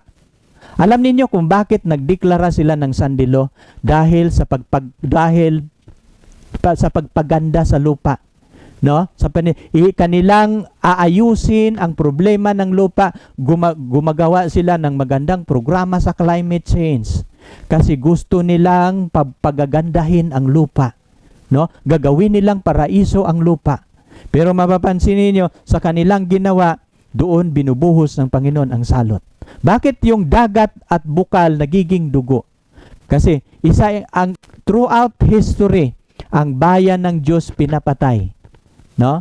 Ang kanyang mga propeta, lahat ng sumulat sa Biblia, pinapatay sa mga kahit ginagamit ni Satanas, pinapatay ang lahat ng lingkod ng Panginoon. Kaya nga ang parusa ng Panginoon, ang dagat at ang tubig at mga bukal ng tubig, ginawa niyang dugo kasi ang mga masama papapainumin na niya ng dugo. Now, dito tayo ngayon sa ika-4. No? Kaya nga sabi ng mga anghel na nagbuhos, matuwid at tama ang iyong parusa. Kasi throughout of ages sa kasaysayan, no, ay kahit lupa din yung una kasi maraming mga tao gusto nilang maninirahan sa lupa, ay komportable na sila sa lupa, nangangarap silang tumira sa lupa, kaya yun yung una. Dito tayo sa ika-4. At ibinuhos ng ika-4 ang kanyang mangkok sa araw, at ibinigay nito ang kanyang binigay sa kanya ng pagsunog sa apoy ang mga tao, no? Susunugin sila ng apoy. At nangasunog ang mga tao sa matinding init, at sila'y namumusong sa pangalan ng Diyos na may kapangyarihan sa mga salot na ito. At hindi sila nangagsisisi upang sila'y luwalhatiin. Saan ibinuhos yung ika-4 na mangkok? Sa araw. Bakit sa araw, Brother John? Kasi ang araw, ito po yung dahilan kung bakit pinili nila ang araw ng linggo. Kasi ang origin sa Sunday worship ay ang pagsamba sa araw. Kasi ang unang religion na sumasamba sa araw ay ang mga pagano. At ang Catholic Church of Rome galing sa pagano na nagiging Christian paganized sa panahon ni Constantino. Ang doktrina ng pagano pinapapasok sa Kristyanuhan, at ang mga doktrina ng Biblia inaalis, ang doktrina ng pagano pinapapasok sa iglesia. Magpagsamba ng mga Diyos-Diyosan pinapapasok sa iglesia, at ang origin kanilang turo ay ang pagsamba sa araw. Nang pinarusahan sila ng Panginoon, binuhos sa araw. At ang araw binigyan ng kapangyarihan na magsunog. Gaano kainit ito? Sa sulat ni Isaiah 30:26, bukod dito ang liwanag ng buwan ay magiging gaya ng liwanag ng araw. At ang liwanag ng araw magpipito, gaya ng liwanag ng 7 araw. No? At natalian ng Panginoon ang sugat ng kanyang bayan sa paningin ng bugbog ng kanilang sugat. Gaano kainit ang araw? 7 times. Pag magbabanggit ang Biblia ng 7, completely heat, nakakasunog. No? Kaya nga, kapag maano sila, na binigyan ng Panginoon ng kapangyarihan ang araw na magsunog sa mga taong tumatanggap ng marka ng hayop. No? Ang salot bang ito pang buong mundo? Binabanggit ko na kagabi o kanina, hindi po ito pang buong mundo. Kasi kung pang buong mundo ito, walang matitirang tao. No, doon pa lang sa hindi makakainom ay hindi ka magtatagal, patay ka. Pero dahil lang 'yon, katulad ito sa 7 trompeta, 3 bahagi ang mapipinsala bawat salot. No? Gaano katagal itong 7 salot? No? Ang 7 salot sang-ayon sa Revelation 18:8 kaya't darating sa isang araw ang salot sa kanya. Gaano katagal? 1 araw. Hindi po ito literal na 1 araw. Prophetic time po yan. Ang 1 araw, 1 taon. Kaya nga, i-divide ang bawat salot, ilang buwan. Tandaan ninyo, ang ika-6 na salot, 2 linggo. At ang ika-7 salot, 2 linggo lang po. So, bali, ang 6 at saka 7 na salot, 1 buwan lang po yan. Pero mapapansin, isang pariho yun, isang tag-2 linggo. Pero mula unang salot hanggang ika-5 ay mangyayari po yon sa loob ng 10 at mahigit. 11 months. So, ganun ang natin. Kasi ang salot, darating sa kanya sa loob ng 1 araw. Prophetic po yan. No? Yun po yung prophetic time. no, ibinuhos ng ika-6 ang kanyang mangkok sa luklukan ng hayop, no? Hinayaon, nagdilim ang kanyang, at 4 pa lang yung araw, dito tayo sa ika-5. Ika-5 pa lang to, ibinuhos ng ika-5 ang kanyang mangkok sa luklukan ng hayop, no? Nayaon at nagdilim ang kanyang kaharian, nginangat-ngat nila ang kanilang mga dila dahil sa hirap, at sila'y namumusong sa Diyos sa langit ng langit dahil sa kanilang mga hirap, sa kanilang mga sugat, at hindi sila nagsisisi sa kanilang mga gawa. Dahil nasunog sila, no, ang init at sakit ng kanilang mga balat dahil sa sunog sa araw. Tapos ang ika-5 salot binuhos doon sa trono ng Batikan, no, sa trono ng hayop na nagdidikta sa gobyerno ng simbahan, na dinidiktahan niya ang mga gobyerno sa lupa, binuhos doon sa kanyang trono. Nang nalaman, kasi tandaan ninyo ang support ng Batikan, dalawa. So, mayroon siyang suporta sa relihiyon, mayroon din siyang suporta sa gobyerno. Dalawa ang nag-support sa kanya. At pagkatapos doon sa ika-6, no, nagdilim yung kanyang kaharian, doon pa malalaman ng lahat ng relihiyon na sumusuporta sa kanya. Mali tayo ng sinusuportaan. Kung ito ang mga salot, kasi sa bawat salot, patindi ng patindi ang galit ng mga naghahanap sa bayan ng Diyos, dahil bawat salot, sinasabi ng Papa, na ang mga salot na ito ay hindi titigil hanggat hindi natin mapapatay ang mga nangingilin ng Sabat, kasi sila po ang dahilan sa mga salot kung bakit ito ibinuhos ng Diyos. Pero nung nakikinig sila, naniniwala sila hanggang ika-4 na salot. Pero nung binuhos sa trono, doon nila nalalaman na yung Batikan ay hindi pala totoo, nasa Diyos. Kasi doon ibinuhos ang salot. At mapapansin ninyo sa ika-6 na salot, titingnan ninyo kung anong nangyayari sa ika-6. Ibinuhos ng ika-6 ang kanyang mangkok sa malaking ilog na Euphrates. Natuyo ang tubig nito upang ihanda na dadaanan sa hari na sa sikatan ng araw, at nakita kong lumabas sa bibig ng dragon, sa bibig ng hayop, at sa bibig ng bulaang propeta ang 3 espiritong karumal-dumal na gaya ng mga palaka, sapagkat sila'y mga espiritu ng demonyo na nagsisigawa ng mga tanda. Pinaruruunan nila ang mga hari sa buong sanlibutan upang tipunin sa pagbabaka sa dakilang araw ng Panginoon na makapangyarihan sa lahat. Na mapapansin ninyo, anong una, nang ibibinuhos ang ika-6 doon sa malaking ilog ng Euphrates. At anong nangyayari nang ibinuhos ang mangkok ng kanyang kagalitan sa ilog ng Euphrates? Ano po ang nangyayari? Natuyo ang ilog. At ang ilog, pag magbabanggit ang Biblia ng ilog, nag-represent po ito ng religious, na ang pag magbabanggit ang ilog, nag-represent po ito ng bayan, nag-represent po ito ng mga tao. Kasi ang Babylon, pag titingnan ninyo ang lokasyon, ang Euphrates River, malaking tulong po ang Euphrates River na nagiging support sa Babylon.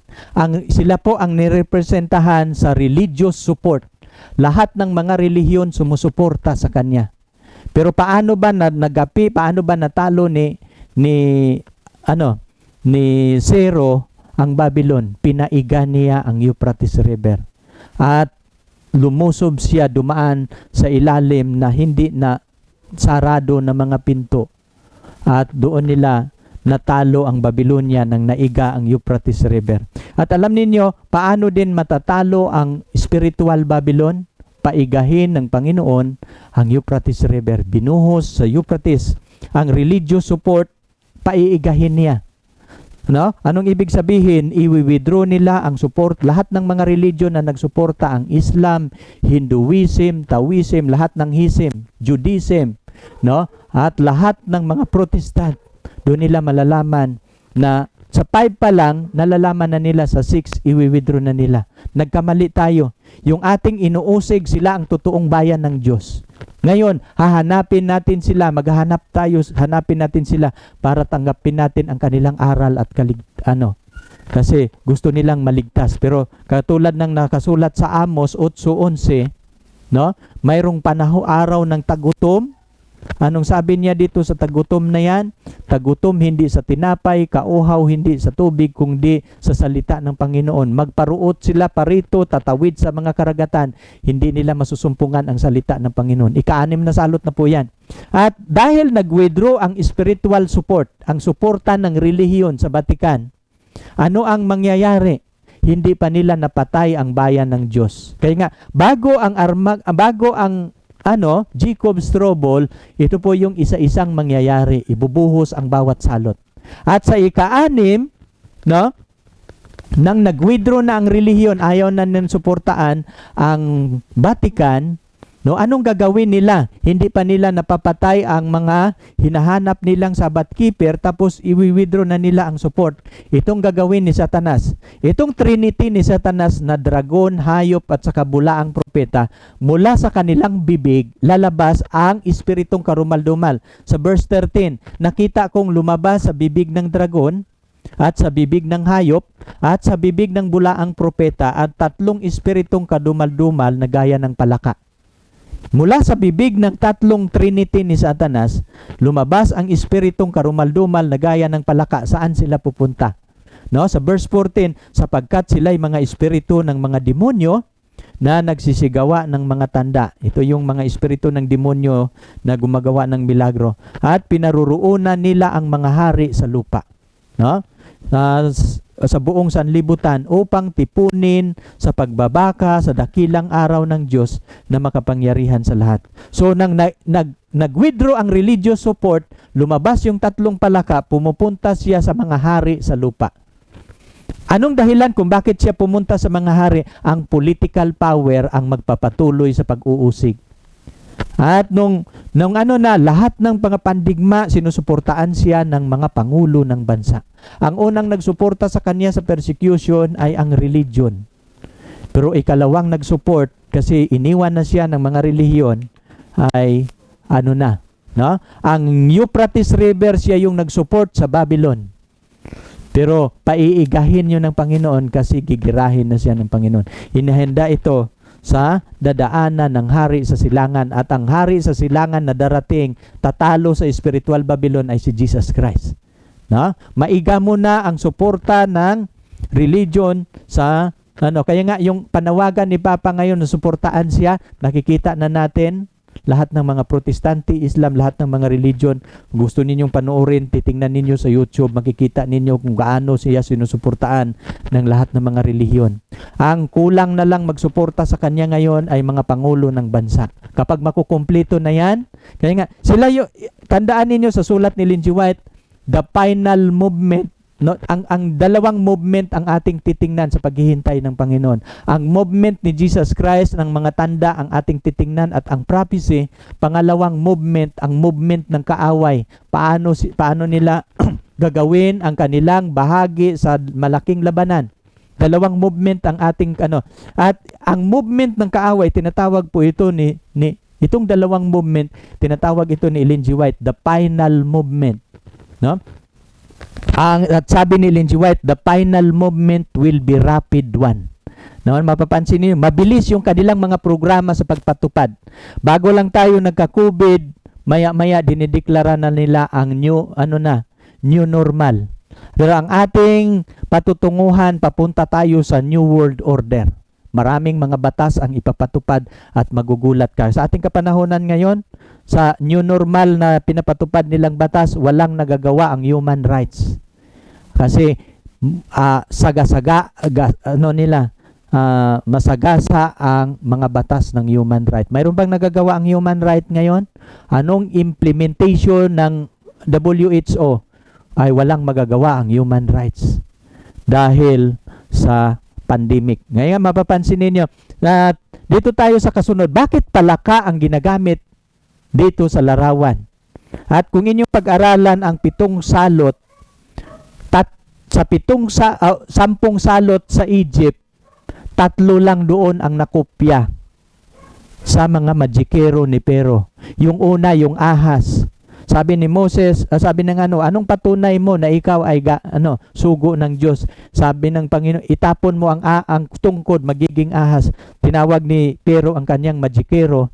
Sabi ni Pero, ginawa niya ang kanyang tungkod na ahas, gagawin din ninyong tungkod ninyo na magiging ahas. Tinapon din ng mga magikero ang kanilang tungkod, nagiging ahas.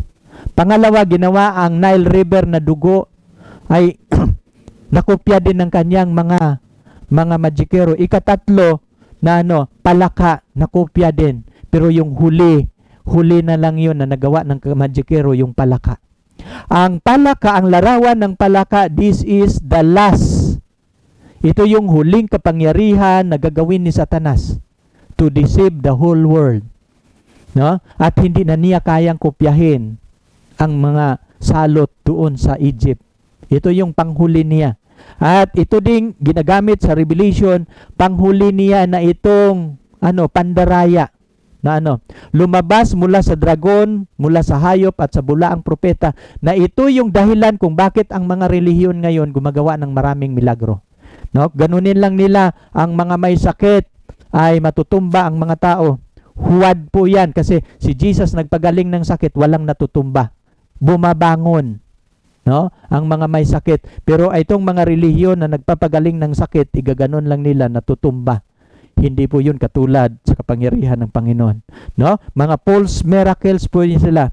At ito yung palaka ang kanilang Sabi niya dito sa 14, sapagkat sila mga espiritu ng demonyo na nagsisigawa ng mga tanda, pinaruruunan nila ang mga hari sa buong sanlibutan upang tipunin sila sa pagbabaka sa dakilang araw ng Diyos na makapangyarihan sa lahat.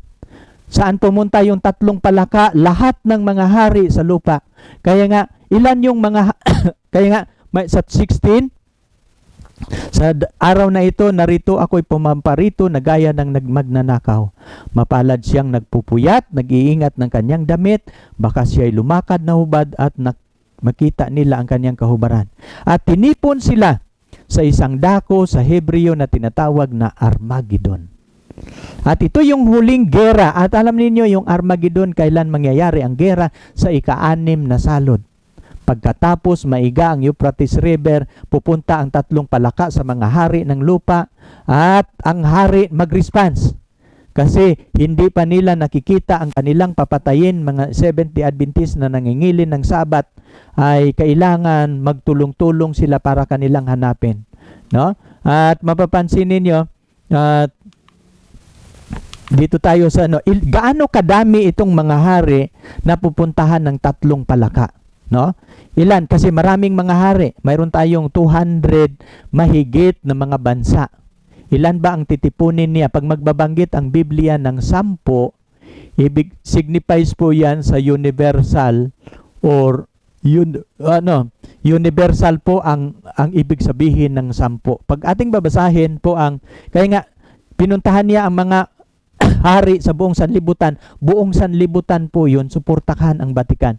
Sabi niya dito, at ang 10 sungay na iyong nakita, 10 hari na hindi pa nagsisitanggap ng kaharian. Datapwat magsisitanggap sila ng kapahamalaan, paghahari sa 1 oras kasama ang hayop. Kaya yung binabanggit ko kanina, yung Armageddon War, 1 oras lang po yan. Yung 10 hari, yung 10 sungay sa Revelation 7, 10 ulo, hindi. Mayroong hayop na mayroong 7 ulo, 10 sungay. Tapos nakasakay yung babae na patutot sa Revelation 17. At pinapaliwanag niya sa verse 12, ang 10 sungay na iyong nakita, yung 7 ulo na hayop, mayroon siyang 10 sungay. Ang 10 sungay na iyong nakita, ay 10 hari na hindi pa nagsisitanggap ng kaharian, datapwat magsisitanggap sila ng kapahamalang maghahari maghahari na sa 1 oras na kasama ng hayop. Gaano katagal silang maglilingkod na kasama ang hayop, itong mga 10 hari? 1 oras. Gaano katagal ang 1 oras? 2 linggo. 15 days lang po yan. Kaya nga yung Armageddon War, yung napaligiran sila sa Jacob's Trouble, 2 linggo lang po yon. No?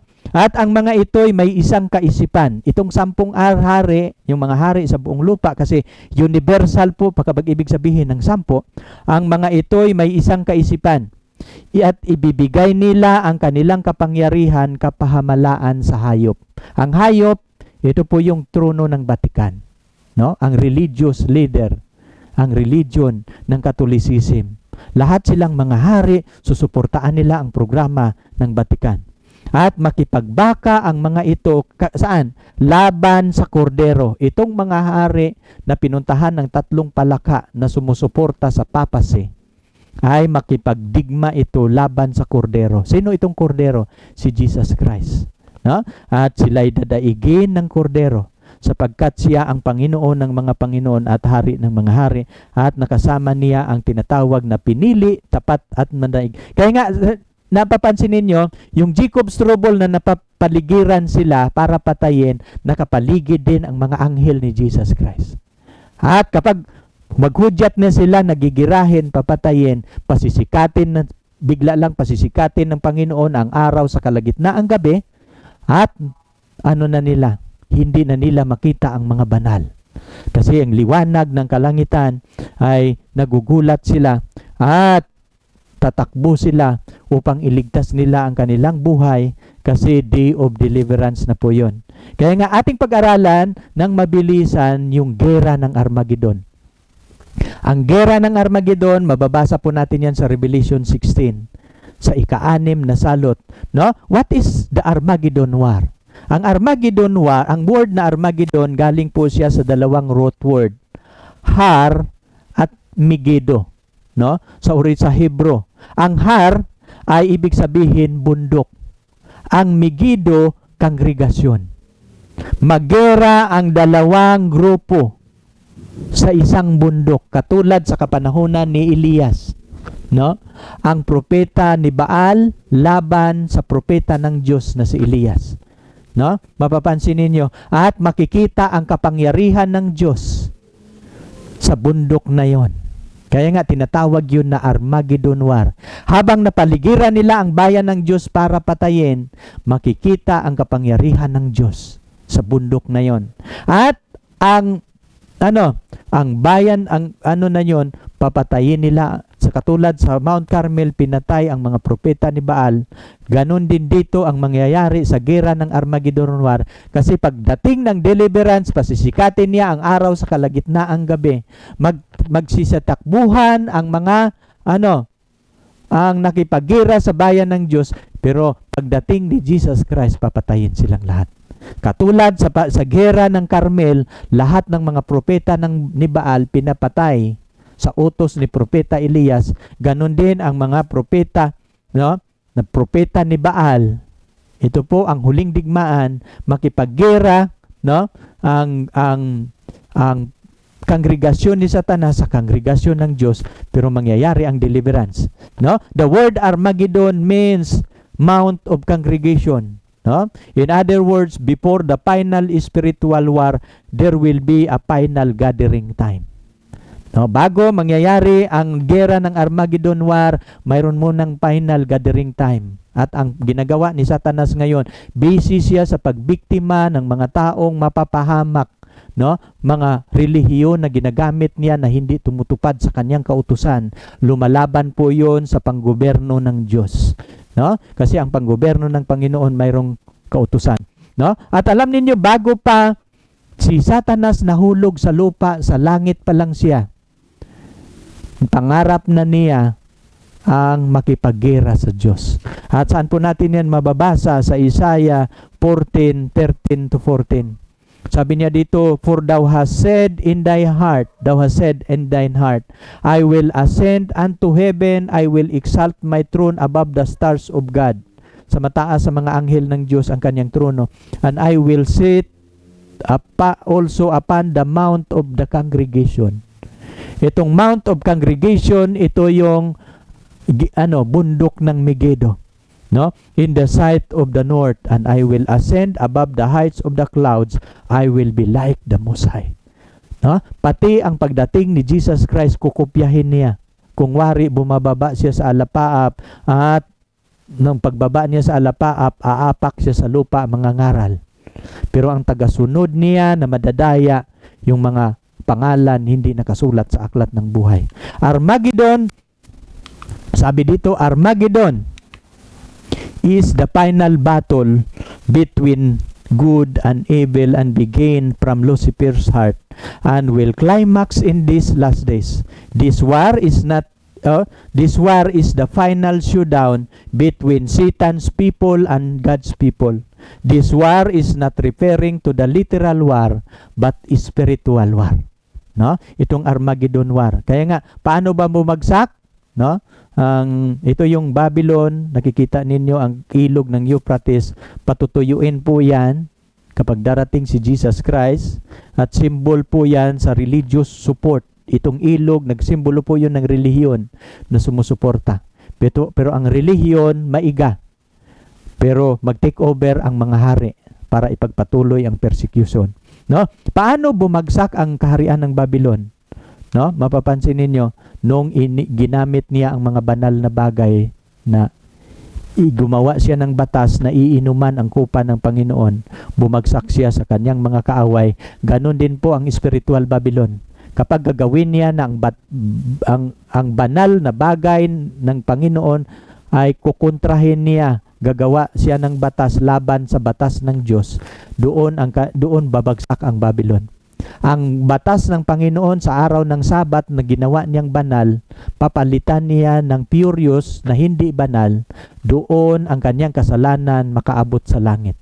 At tatayo ang Panginoon upang tatalunin ang spiritual Babylon. Babylon in the book of Revelation is not the literally Babylon in the book of Revelation is not the literal city, but it is referred to spiritual city. Babylon is the embodiment of spiritual confusion. Nagmula sa kanya ang mga doktrinang wala sa Biblia, no? Tradisyon. It is a system that Satan uses to spread false doctrine in the world. Mula sa kanya nagpasimula ang hindi mga maling doktrina. So kaya nga, who is this King of the East? Si Jesus Christ po yun. Kaya kapag ating titingnan ang Matthew 24:27, as for us the lightning cometh out of the east, and shineth even into the west, so shall also the coming of the Son of Man be. Saan magmumula ang pagdating ni Jesus Christ? Saan magmumula ang kidlat? Mula sa silangan. Kasi lalabas si Jesus Christ mula sa silangan. No? Tutunog ang pakakak, at pagkatapos sa kidlat, tutunog ang pakakak, makikita natin si Jesus na parating, at gigisingin na niya ang mga patay, at tayong mga buhay salubong sa Panginoon. Sabi ni sa Ezekiel 43:2, and behold, the glory of the Lord of Israel come from the way of the east, and his voice was like the noise of many waters, and the earth shine with his glory. Now, kaya nga mapapansin ninyo, and he said, itong water, nagsimbolo po ito sa tapos ibubuhos ng Panginoon ang ikapitong salot. Kasi ang Jacob's trouble, ika-anim na salot, no? Pagkatapos sa ika-anim na pagkatapos sa gera ng Armageddon, panghuli, ibubuhos ng ikapitong anghel, no? Ibubuhos ng ikapitong anghel ang kanyang mangkok sa hangin. Sa hangin na niya ibubuhos yung kanyang mangkok, at lumabas sa santuaryo sa langit ang isang malakas na tinig. Sa hangin, yung pinakahuli, mula sa luklukan na nagsasabi, nagawa na. It is finished. At sa 18, nagkakaroon ng kidlat, at ang tinig ng mga kulog, nagkakaroon ng malakas na lindol, at di nangyayari kailanman mula nang nagkatao sa lupa. Isang lindol na lubhang malakas, lubhang kakikilabot. Ito yung lindol na ito. At ang dakilang bayan na babahagi sa tatlo, at ang bayan ng mga bansa na ngaguho, at ang dakilang Babylonia na pag-alaala sa Panginoon ng Diyos, upang siya'y bigyan ng inuman inuman ng alak ng kagalitan ng kanyang kagalitan o kabagsikan ng kanyang kagalitan. Mapapansin ninyo, at mayroong isang malaking lindol na lubhang malaki na hindi pa naranasan. At ang isang malaking syudad nahahati sa tatlo. Ano ba ito? Bakit tatlo nahati, Brother John? Ano bang ibig sabihin yan? Kasi ang Trinity ni Satanas tatlo, dragon, hayop at saka bulaang propeta.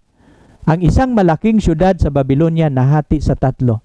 At mula sa at pagkatapos nahati sa tatlo, nangaguho ang mga pulo. Sabi niya dito, at ang dakilang Babylonia, sabi niya dito, at ang dakilang bayan na bahagi sa tatlo, at ang mga bayan ng mga bansa nangaguho.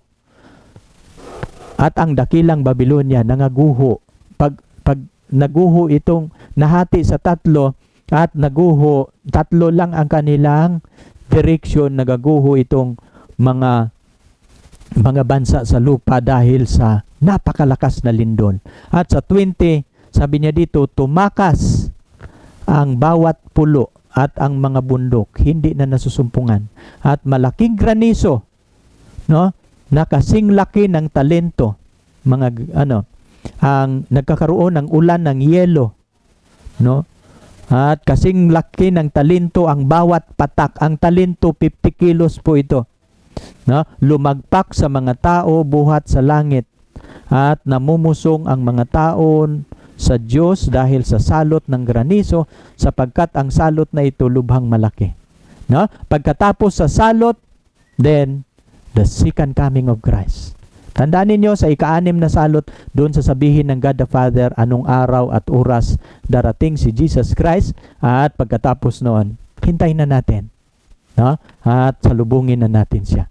Ito ang buong larawan, mensahe ni Jesus Christ sa bundok ng Olibo. Ito po ang mangyayari sa second coming of Christ. Ang maraming naniniwala na maghintay sa Panginoon, bigla na lang kikidlat, salubungin ng Panginoon. Hindi po yun ang nakalagay sa prophecy. Mayroong sandilo, mayroong pag-uusig, mayroong batas na ipapasunod. Pero pag hindi ninyo alam yan, maaaring tatanggapin ninyo ang tatak ng hayop. Ang layunin namin sa The Gospel of Jesus Christ Ministry, masalubong ninyo ang Panginoon.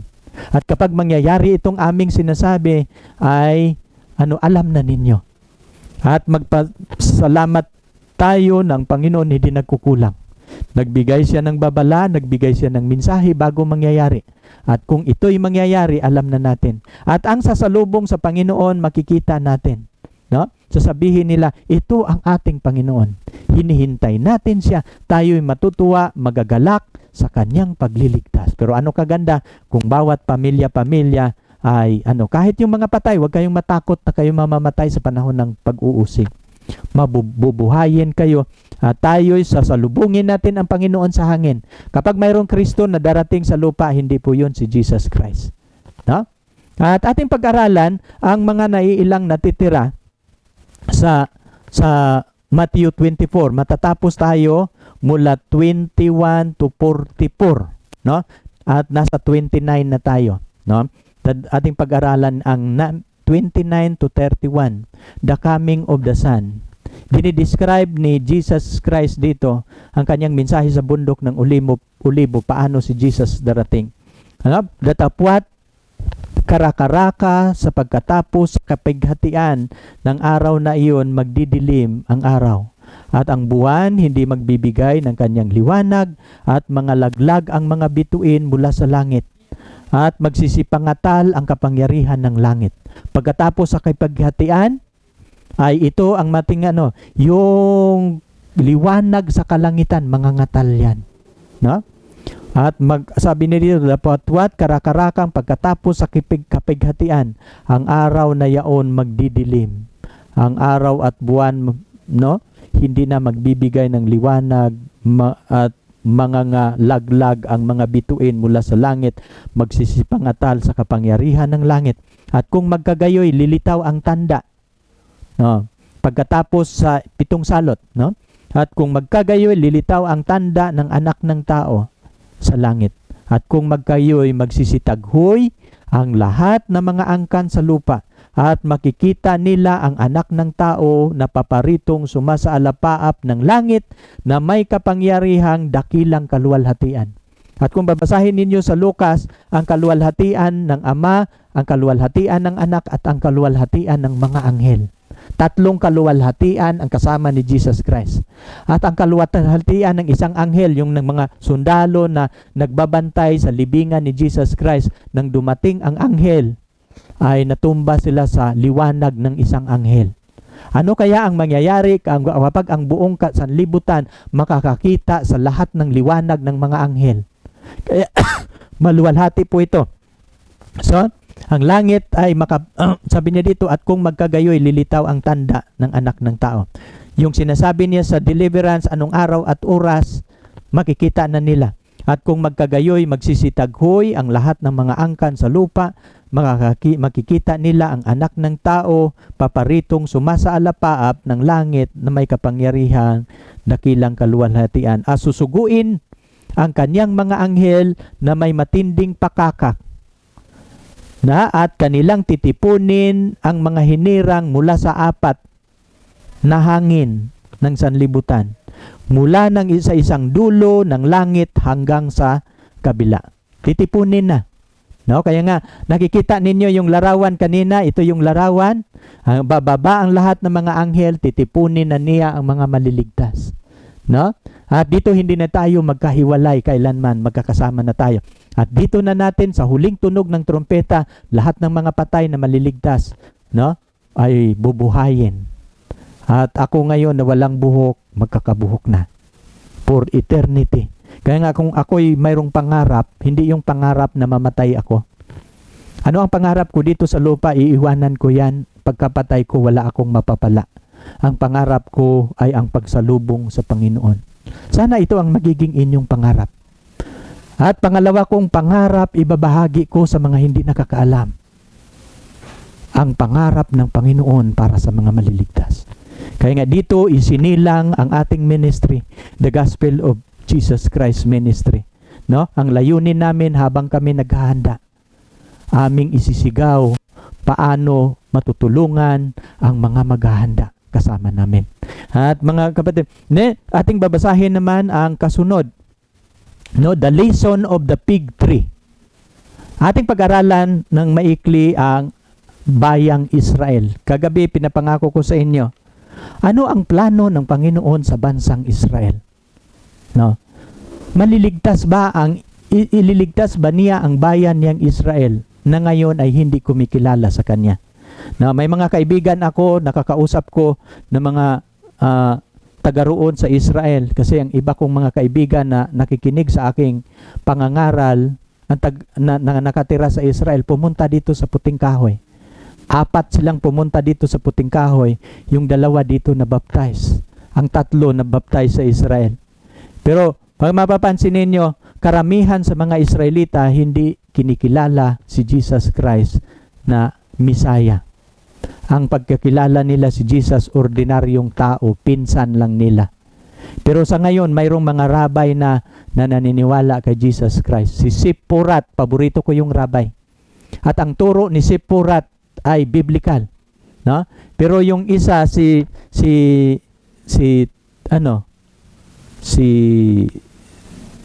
parang Protestant ang kanyang style. No? Mayroon 2 rabay, pero yung isang rabay namatay na, pero sinasabi niya kung sino ang Misaya. No? Sinasabi niya si Yeshua ang Misaya. Kaya nga parami ng parami, mayroong bisiling book na iniwan ang isang rabay na namamatay at pinoproclaim niya na ang Misaya ay si Jesus Christ. Ating pag-aralan ang prophecy ng Israel galing sa Mateo 24. Ano ba ang magiging destiny ng Israel? Ating pag-aralan at dito tayo magtatapos, no? At tandaan ninyo sa 24 ng Mateo 33 to 35. Ito yung sabi ni Jesus Christ. Sabi niya, the lesson of the fig tree. Ang mga lesson na makukuha sa fig tree. Nagbigay siya ng parable. Sa puno ng igos nga ay pag-aralan ninyo ang kanyang talinghaga. Pagka nasasariwa ang kanyang sanga at sumusupling ang dahon, nalalaman ninyong malapit na ang tag-araw. At sa sulat ni Lindsay White, itong parable of the igos, Itong puno ng igos na binabanggit ni Jesus Christ sa Matthew 24 ay walang iba po ito kundi ang bansang Israel. Kapag makikita ninyo ang Israel, ay magdadahon na, magsimulang sumibol ang kanyang dahon, no? Malalaman ninyong malapit na ang tag-araw. Ang binabanggit ni Jesus Christ, persecution. Kapag ang Israel, kasi for 2,000 years, nangangalat sila sa buong mundo. Kailan lang sila nagiging bansa? Ang Israel, nagiging nation, 1948. No? At last year ata, sineselebrate nila yung 71 year na pagiging independent city ng Jerusalem, no? Ng Israel. Mapapansin ninyo, ang Israel, nag-umpisa lang sila bilang bansa 1948. At yun na yung panahon ng katuparan sa Matthew 24 na makita ninyo ang puno ng igos na mag-umpisang magdahon. Mabubuhay ang kanilang bansa. At sabi ni Jesus Christ, at magsusupling na ito, nalalaman ninyong malapit na ang tag-araw, ang persecution. Sabi niya sa 33, gayon din naman kayo pagka nakikita ninyo ang lahat ng mga bagay ninyo na ito, talastasin ninyo na siya na malapit na. No? 1948 yun, lalo na ngayon, na nasa 2021 na tayo, na nasa pintuan na. Kapag makikita natin ang Israel, nagiging bansa na siya. Katotohanan, sinasabi ko sa inyo, hindi lilipas ang lahing ito hanggang magaganap ang mga bagay na ito. Ang henerasyon sa kanilang kapanahunan hindi matatapos. Gaano ba yung isang henerasyon? 100 years. No? Sabi niya, hindi matatapos ang 100 years. Ay, ano na yan? No? Mapapansin ninyo, katotohanan, sinasabi ko sa inyo, hindi lilipas ang lahing ito hanggang magaganap ang lahat ng mga bagay na ito. Hindi aabot ng 100 years ang Israel. Darating si Jesus Christ. No? Ang langit at lupa ay lilipas, datapwat ang aking salita, hindi lilipas. Kaano nakalapit si Jesus Christ ngayon? Kaya nga, papapansin ninyo, curse to the fig tree. Paano mo patunayan, Brother Joe, na yung puno ay ang Israel? Saan ba ang iyong patunay? No, sa huling pagpasok ni Jesus Christ sa Jerusalem, na siya sumakay ng asno. No? Pagkatapos niya pinalayas ang mga nagtitinda, the cleansing of temple. Kasi pagdating niya doon, ginawang palengke ang kanyang templo, nagagalit siya. At mula sa Bethany, galing siya sa Bethany. Alam niyo, ito yung nakikita ni Jesus, si Jesus nagugutom. Mayroon pong ibig sabihin kapag si Jesus nagugutom. Naghahanap siya ng makakain. Pero ang kanyang pagkagutom, humaasa siya na itong bayan niyang Israel pakakainin siya. Kasi siya ang tagapagligtas. Ating babasahin, Matthew 21:18. Pagka umaga nang siya'y bumalik sa bayan, nagutom siya. At pagkakita niya sa isang puno ng igos sa tabi ng daan, no, ay kanyang nilapitan na walang nasusumpungan. Ano pat doon, kundi dahon lamang. At sinabi niya mula rito, mula ngayon, huwag ka nang mamumunga kailanman. At pagdakay natuyo ang puno ng igos. At nakita ito ng mga alagad. At nangagtaka sila na nagsasabi, ano't pagdakay natuyo ang puno ng igos? Sinabi ni Jesus Christ, kasi si Jesus nagugutom, naghahanap siya ng makakain, na mayroong igos sa tabing daan. Nang nadaanan niya, naghihanap siya ng bunga sa puno ng igos. Pagtingin niya, walang bunga, puro dahon. Sinumpa niya yung igos. Sabi niya, mula ngayon, hindi ka na mamumunga. No? Mula ngayon, no? Sabi niya dito, sinabi niya, rito, mula ngayon, huwag ka nang magbubunga kailanman, pagdakay na tuyo. At sa sulat ni Ellen G. White, itong igos na sinusumpa niya, bansang Israel po yan. Kasi pag magbabanggit ng puno, nagsimbolo po ito sa isang bansa o tao. Kasi sa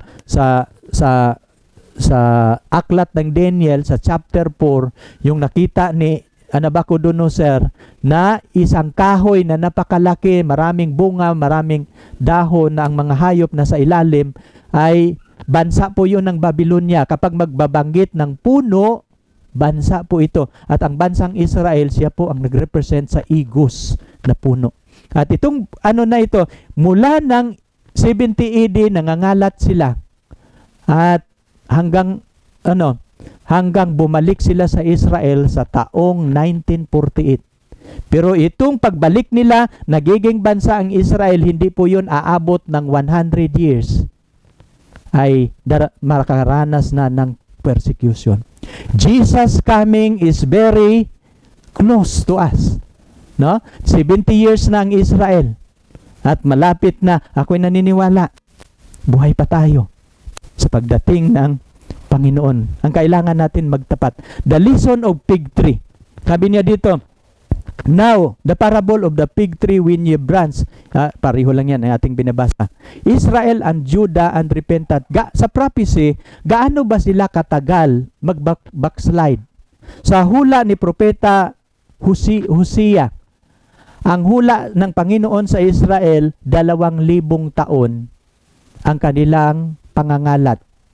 Habang tinakwil nila ang Misaya, itinakwil sila ng Panginoon, nangangalat sila sa lahat ng mga bansa sa lupa.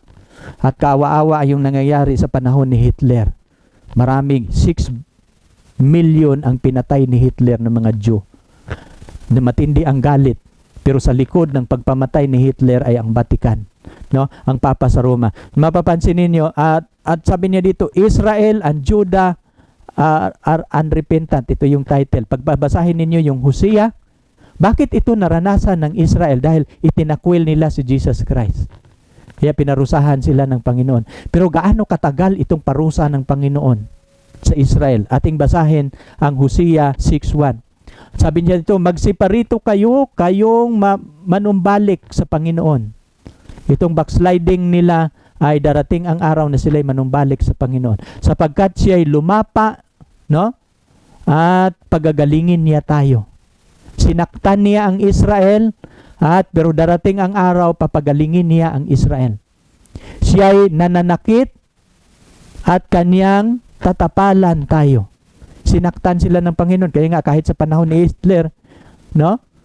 Halos malilipol ang lahat ng mga Israelita. Pagkatapos ng 2 araw, muling bubuhayin niya tayo. Itong pangangalat sa Israel na sa 31 AD close of provision, 2 araw lang ang prophecy. Ang ibig sabihin ng 2, anong taon yon nang sinumpa ng Panginoon ang Israel? 31 AD. Tandaan ninyo, no? Bago mamatay si Jesus Christ, sinumpa niya. At ang taning niya sa Israel, sabi niya dito, pagkatapos ng 2 araw, huling bubuhayin niya tayo. Bubuhayin niya ang bansang Israel after 2 days. At sa 3 araw, ibabangon niya tayo at tayo'y mabubuhay sa harap niya. No? Sa 1,000 years, pagkatapos ng kasi yung bawat araw, 1,000 taon po yun sa prophetic, ika-3 araw, nasa langit na sila. Ganun po ang pangako. Maliligtas ba ang buong Israel? No? Saan po, kapag babasahin ninyo ang aklat ng Roma, sa aklat ng Roma, ililigtas ng Panginoon ang buong Israel. No? Maniniwala silang lahat sa panahon ng sandilo na si Jesus Christ ay ang Misaya na hinihintay nila sa panahon ng sandilo.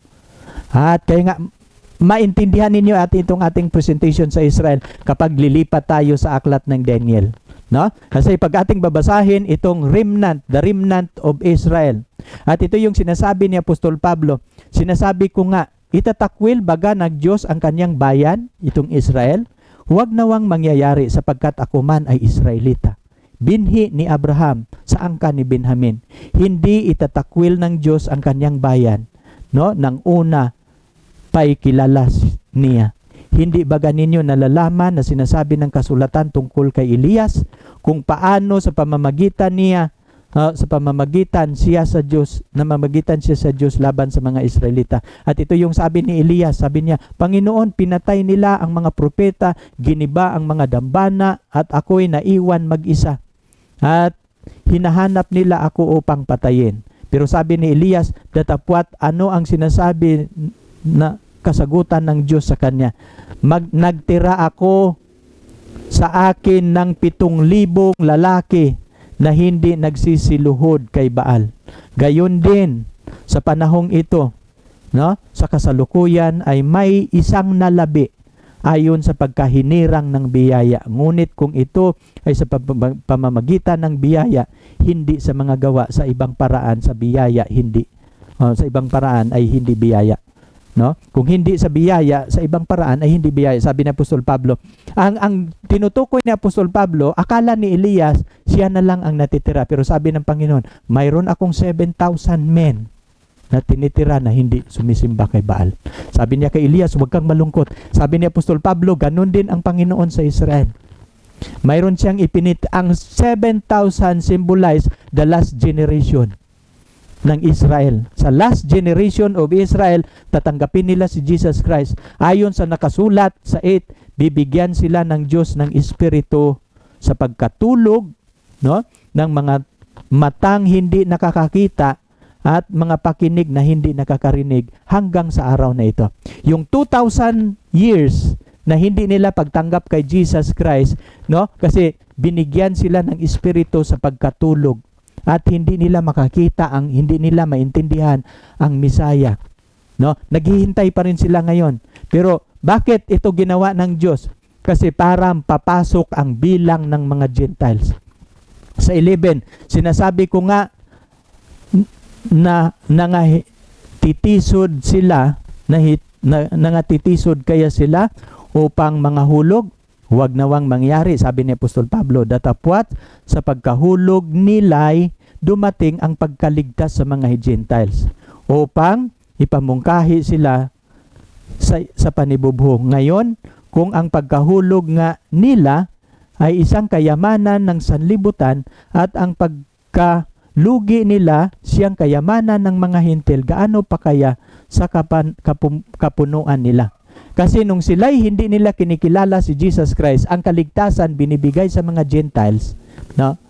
Ang kanilang hindi pagtanggap, tayo ang pumasok na bayan ng Panginoon, no? Sabi niya dito, katulad daw tayo sa olibo na tanim, na nang hindi sila nagbubunga, pinutol. Tayo ang mga wild na olive, sabi ni Apostol Pablo, tayo'y idinugtong sa tunay na olibo. No? Pero kapag hindi tayo magtatapat, tayo puputulin, ibabalik niya ang tamang olibo. Kaya ang mga Adventist na hindi tapat, ibabalik, maliligtas ang Israel, no? Kasi ang mga hindi tapat ay alisin niya. Datapwat kung ang sabi niya dito, datapwat kung ang ilang mga sanga nangabali at ikaw ay ulibong ligaw, isinanib ka sa kanila. Tayong mga Gentiles, ligaw po tayo. At yung tunay, binabali kasi hindi sila naniniwala kay Jesus Christ. Tayo ang ikinabit. No? At ikaw ay naging kabahagi nila sa ugat, sa katabaan ng punong olibo. Huwag kang magpalalo sa mga sanga. Datapwat kung magpalalo ka, hindi ikaw ang magkakandili sa ugat, kundi ang ugat nagkakandili sa iyo. Kaya nga, nang napili ka ng Panginoon sa kaligtasan, sabi ni Apostol Pablo, huwag kang magmamayabang. Kasi kung bakit itinakwil ang Israel, nagmamayabang. Kaya nga, ang olibo dito na binabanggit ni Apostol Pablo, bansang Israel. Kaya nga, sabi ni Jesus Christ sa Mateo 24, kapag makikita ninyo ang puno ng igos, nagdadahon na, yun na, ay alam niyong malapit na. Sasabihin mo nga, ang mga sanga nangabali, sa 22, masdan mo ang kabutihan masdan mo ang kabutihan at kabagsikan ng Diyos. No? Ang kabagsikan ay nangahulog, no? Ang kabagsikan ay sa nangahulog. Datapwat ang kabutihan ay ng Diyos ay sa iyo. Kung mamamalagi ka sa kanyang kabutihan, no? Sa ibang paraan ikaw man ay puputulin. No, kaya nga kung ikaw magmamayabang, ay hindi maawa ang Panginoon na puputulin ka. Hindi nga siya naawa sa Israel na pinuputol, nangangalat, no? Ganon din ang nang magpasalamat tayo sa pribilehiyo na tayo. Now ngayon, binabanggit ko kanina na maliligtas ang lahat na Israel. Saan po natin yan mababasa? Mababasa po natin sa 11 ng ng Roma 25 to 27. The mystery of Israel's salvation. Sa 25, sapagkat hindi ko ibig, mga kapatid, na di ninyo malalaman ang hiwagang ito. Baka kayo'y magmamarunong ng inyong sariling mga haka at ang katigasan ng inyong bahagi ay mangyayari sa Israel hanggang sa pumasok ang kapunuan ng mga hintil, no? At sa ganito ang buong Israel ay maliligtas, gaya ng nasusulat, magbuhat sa Sion ang tagapagligtas. Siya ay maghihiwalay sa Jacob ng kalikuan, at ito ang aking tipan sa kanila pagkaaalisin ko ang kanilang kasalanan. Na mapapansin ninyo, ang Israel ay nagbuhat sa kanila ang tagapagligtas kasi ipinanganak si Jesus Christ sa Israel, nangangaral siya sa Israel, at mula sa Israel nagmula ang Pero mapapansin ninyo, ang pangangaral sa mga nang itinakwil nila ang pabalita ay binigyan tayo ng pag-asa sa kaligtasan. At sabi niya dito, no, na kung ang katigasan ng bahagi ng nangyayari sa Israel hanggang sa pumasok ang kapunuan ng mga hintil. Anong ibig sabihin ng pumasok ang kapunuan? Mayroong specific na bilang ang mga hintil gaano karami ang kanyang ililigtas. Kung ilang bilyon ang ililigtas ng Panginoon ng mga hintil, kapag makapasok na ganon karami, ibabalik ang pabalita sa Israel, at yung pabalita tatanggapin ng Israel na si Jesus Christ ang Messiah, magsisisi silang lahat at silang lahat ililigtas ng Panginoon. No? Kami sa 26, sa ganito ang buong Israel ay maliligtas pagpapasok na ang bilang ng mga Gentiles. So, mayroong specific na bilang. Kaya nga, huwag kayong mag-abuso sa inyong, tayo'y ulibo lang na wild. At kapag magmamayabang tayo sa ating paglilingkod sa Panginoon, aalisin ka niya. Kung hindi ka magbubunga, aalisin ka. At sa plano ng Panginoon, ibabalik niya ang dating Israel na pinutol niya. Sa ganito, ang buong Israel ay maliligtas. Gaya ng nasusulat, magbuhat sa Sion ang tagapagligtas. No? Kapag siya ang maghiwalay sa Jacob ng kalikuan, at ito ang aking tipan sa kanila pagkaalisin ko ang kanilang kasalanan. No? Tungkol sa Ebanghelyo ay mga kaaway sila dahil sa inyo. Datapwat tungkol sa pagkahirang ay pinakaibig-ibig sila dahil sa mga magulang. Kasi anak sila ni Abraham. Sapagkat ang kaloob at ang pagtawag ng Diyos hindi mababago. Sa 30, sapagkat kung paano kayo, sa nakaraang panahon mga masuwayin ng Diyos, datapwat ngayon nagkakamit ng habag sa pamamagitan ng kanilang pagsuway, gayon din naman ang mga ito. Naging mga masuwayin ngayon upang sa pamamagitan ng habag ipinagkaloob sa inyo. Sila na may magkakamit ng habag. Kahabagan sila ng Panginoon. Sapagkat ang lahat ay kinulong ng Diyos sa kasuwayan upang sila mahabag, upang siya'y mahabag sa lahat. Ang mga Gentiles kinahabagan, kaya sila hindi tumanggap kay Kristo, ibinigay ang kaligtasan sa mga Gentiles. Pero bago darating si Jesus Christ, babalik ang pabalita sa kanila. Kahabagan sila ng Panginoon. At tatanggapin nila si Jesus Christ at ang buong Israel ay maligtas. Ito pa palang panghuli. Mayroon na lang 4 na talata at dito tayo manalangin sa pagtatapos. Ating pag-aralan ang huling tanda.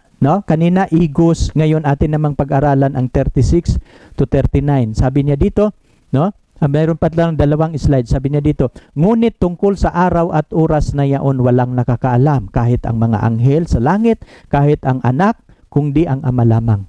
Tungkol sa araw at oras walang nakakaalam. Pero pag tungkol sa taon, mayroon pong prophecy. At atin niyang pag-aralan sa aklat ng Daniel, ano ang prophecy sa pag-aralan natin ang taon. Kasi ang walang nakakaalam sa pagdating ng Panginoon, araw lang at ang oras. Bakit? Sa panahon ng Armageddon War, sasabihin ng Ama ang araw at oras. Pero sa prophecy, sa pagdating ni Jesus Christ at sa kanyang ikalawang pagdating, pwede nating pag-aralan ang taon. Abangan ninyo ang iba nating mga topic. Sa sulat ni Ellen G. White, walang nakakaalam sa definite time. Ang ating pinag-aralan, indefinite. Kaya magiging matulay niyo kayo kung paano ang pagkasulat sa Biblia at kahit sa Spirit of Prophecy. Kasi maraming nagkakamali sa pag-aaral na sabi nila walang nakakaalam. No, hindi lang kayo nag-aaral ng prophecy. No, kailangan natin magiging matatalino tayo sa ating pag-aaral sa Biblia at sa prophecy. Ang hindi lang walang nakakaalam ang araw at oras. Bakit? Mayroong eksaktong panahon kailan sasabihin ng Ama sa araw at oras. Dito tayo sa 37. Kung paano ang mga araw ni Noe, gayon din naman ang pagpaparito ng anak ng tao. No? Kung gaano sa kapanahonan ni Noe, alam niya ang lahat ng ang bayan ng Diyos nakakaalam sa plano ng Diyos. Sino ang hindi nakakaalam? Yung sa labas, pero si Noe nakakaalam. No? Nang pumasok sila sa arka, alam ni Noe na mabibilang na lang. No? Pero ang sa labas, hindi nila alam. At kung inyong babasahin ang unang Tesalonica 5, no? Kapag mag-iisip kang nakagaya ng magnanakaw, madatnan kang kaya ng magnanakaw, wala kang kaalam-alam, ay hindi ka sasalubong. Ang mga sasalubong, sabi ni Apostol Pablo, kayo ay anak ng liwanag, hindi ang kadiliman. No? Hindi kayo ay anak ng araw, hindi kayo anak ng gabi. Ang bayan ng Diyos, bibigay ako ng halimbawa, nang mayroong plano ang Panginoon sa kapanahonan ni Noah, alam ba niya ang panahon? Yes, alam ni Noah. Sino lang ang hindi nakakaalam? Yung mga tao sa labas ng arka. No, sa panahon ni Lot, no, mapapansin ninyo, sa panahon ni Lot, alam ba ni Abraham ang plano ng Diyos na susunugin niya ang Sodoma at Gomora? Yes. Sino lang ang hindi nakakaalam? Ang taga Sodoma at Gomora. Pero si Abraham, anong sabi ni Abraham? Panginoon, kung mayroong 50 sa Sodoma at Gomora, susunugin mo ba? Bakit nalaman ni Abraham? Kasi walang gagawin ang Diyos na hindi niya sasabihin sa propeta. Kapag mayroon siyang gagawin, sasabihin po niya yan sa propeta. At bilang bayan ng Panginoon, titingnan ninyo ang sulat ng propeta. Kasi walang lihim ang Diyos na hindi niya pinahayag sa kanyang mga propeta. Lahat niyang lihim. Kasi sa Amos, walang ibang gagawin ang Diyos maliban kanyang ipahayag ang kanyang mga lihim sa mga propeta. At kung hindi mo pag-aralan ang prophecy, wala kang alam. No? Kaya nga mapapansin ninyo, katulad sa kapanahunan ni Noe. No? Kaya ito ang ano natin. Sapagkat gaya ng mga araw bago magkagunaw, sila'y nagsisikain, nagsisiinom, nag-aasawa, pinag-aasawa hanggang sa araw na pumasok si Noe sa daong. At hindi nila nalalaman kung hanggang dumating ang paggunaw. At sila'y tinangay ng lahat. Gayon din naman ang mangyayari sa pagpaparito ng anak ng tao. Ang bayan ng Diyos sinisecure ng Panginoon. Pero ang hindi niya sinisecure, ang hindi niya bayan. Kaya pagsikapan mong magiging makabilang ng kanyang bayan. Kung magkagayoy ang nasa bukid, ang dalawang lalaki, isa ay kukunin, ang isa iiwan. Na magbigay ako dito. Saan ba dito ang maliligtas? Yung kukunin o yung maiiwan? No? Sa kapanahunan ni Noe, sino ang naliligtas? Yung kukunin o yung iiwan? Sa mga Protestant, sabi nila, ang maligtas yung kukunin. Yung iiwan, hindi maliligtas. Baliktad po. Kasi sa panahon ni Noe, yung iniwan sa lupa, sila yung naliligtas. Ang kinuha, ang mga masama, pinatay. No? Kaya, baliktad po yung turo sa yung secret rapture. Kasi sa Biblia, no, ang nasa bukid, ang bukid po dito, nagsimbolo po ito ng sanlibutan. No? Ang ano po dito, yung dalawang lalaki, no? Isa kukunin, ang isa iiwan. Nasa bukid. Ang lahat ng mga tao, tayo po'y manggagawa sa bukiran ng Panginoon. Ang isang grupo maliligtas, ang isa iiwan. Kapag dumating si Jesus, kukunin niya ang mga maliligtas. Iiwan niya ang mga masasama. Pero sa panahon ni Noe, ang iniwan niya ang mga maliligtas. No? Kaya nga mapapansin niya, ganun din, datapwat ang babaeng nagsisigiling sa gilingan, ang isa kukunin, ang isa iiwan. Sa buong Biblia, dalawa lang ang babae na nagigiling sa gilingan, nagtuturo ng mga aral, ang true church at ang opposite church. Pero mapapansin ninyo dito, ang isa kukunin, ang isa iiwan. Kukunin sila sa existent kasi lahat ng mga masama aalisin ng Panginoon, ang ititira niya ang mga maliligtas. Ang kukunin ng Panginoon ang mga masasama, ititira niya ang mga maliligtas. Sino ba ang mabubuhay magpakailan ba? Ang yung mga masama, yung mabuti. Ang mga mabuti, ang mga iiwan. Katulad sa kapanahunan ni Noe, sa kapanahunan ni Lot, no? Ang iiwan ng Panginoon, yun yung mga maliligtas. No, kaya nga sabi niya dito, pansamantala lang yung kukunin ang mga maliligtas, dadalhin sa langit, pero ibabalik din yan sa lupa. Pero aalisin ng Panginoon ang mga masama sa lupa. Mangagpuyat nga kayo sapagkat hindi ninyo nalalaman kung anong araw paparito ang inyong Panginoon.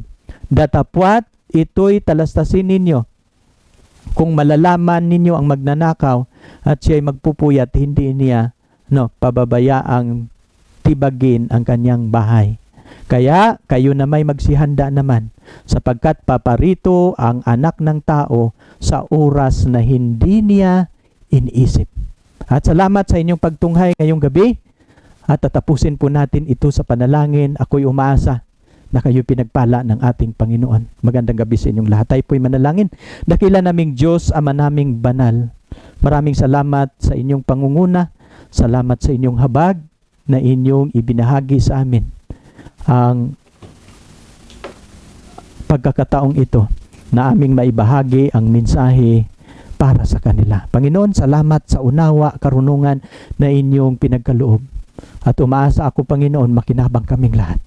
Ihanda namin ang aming buhay sa pagsalubong sa inyo.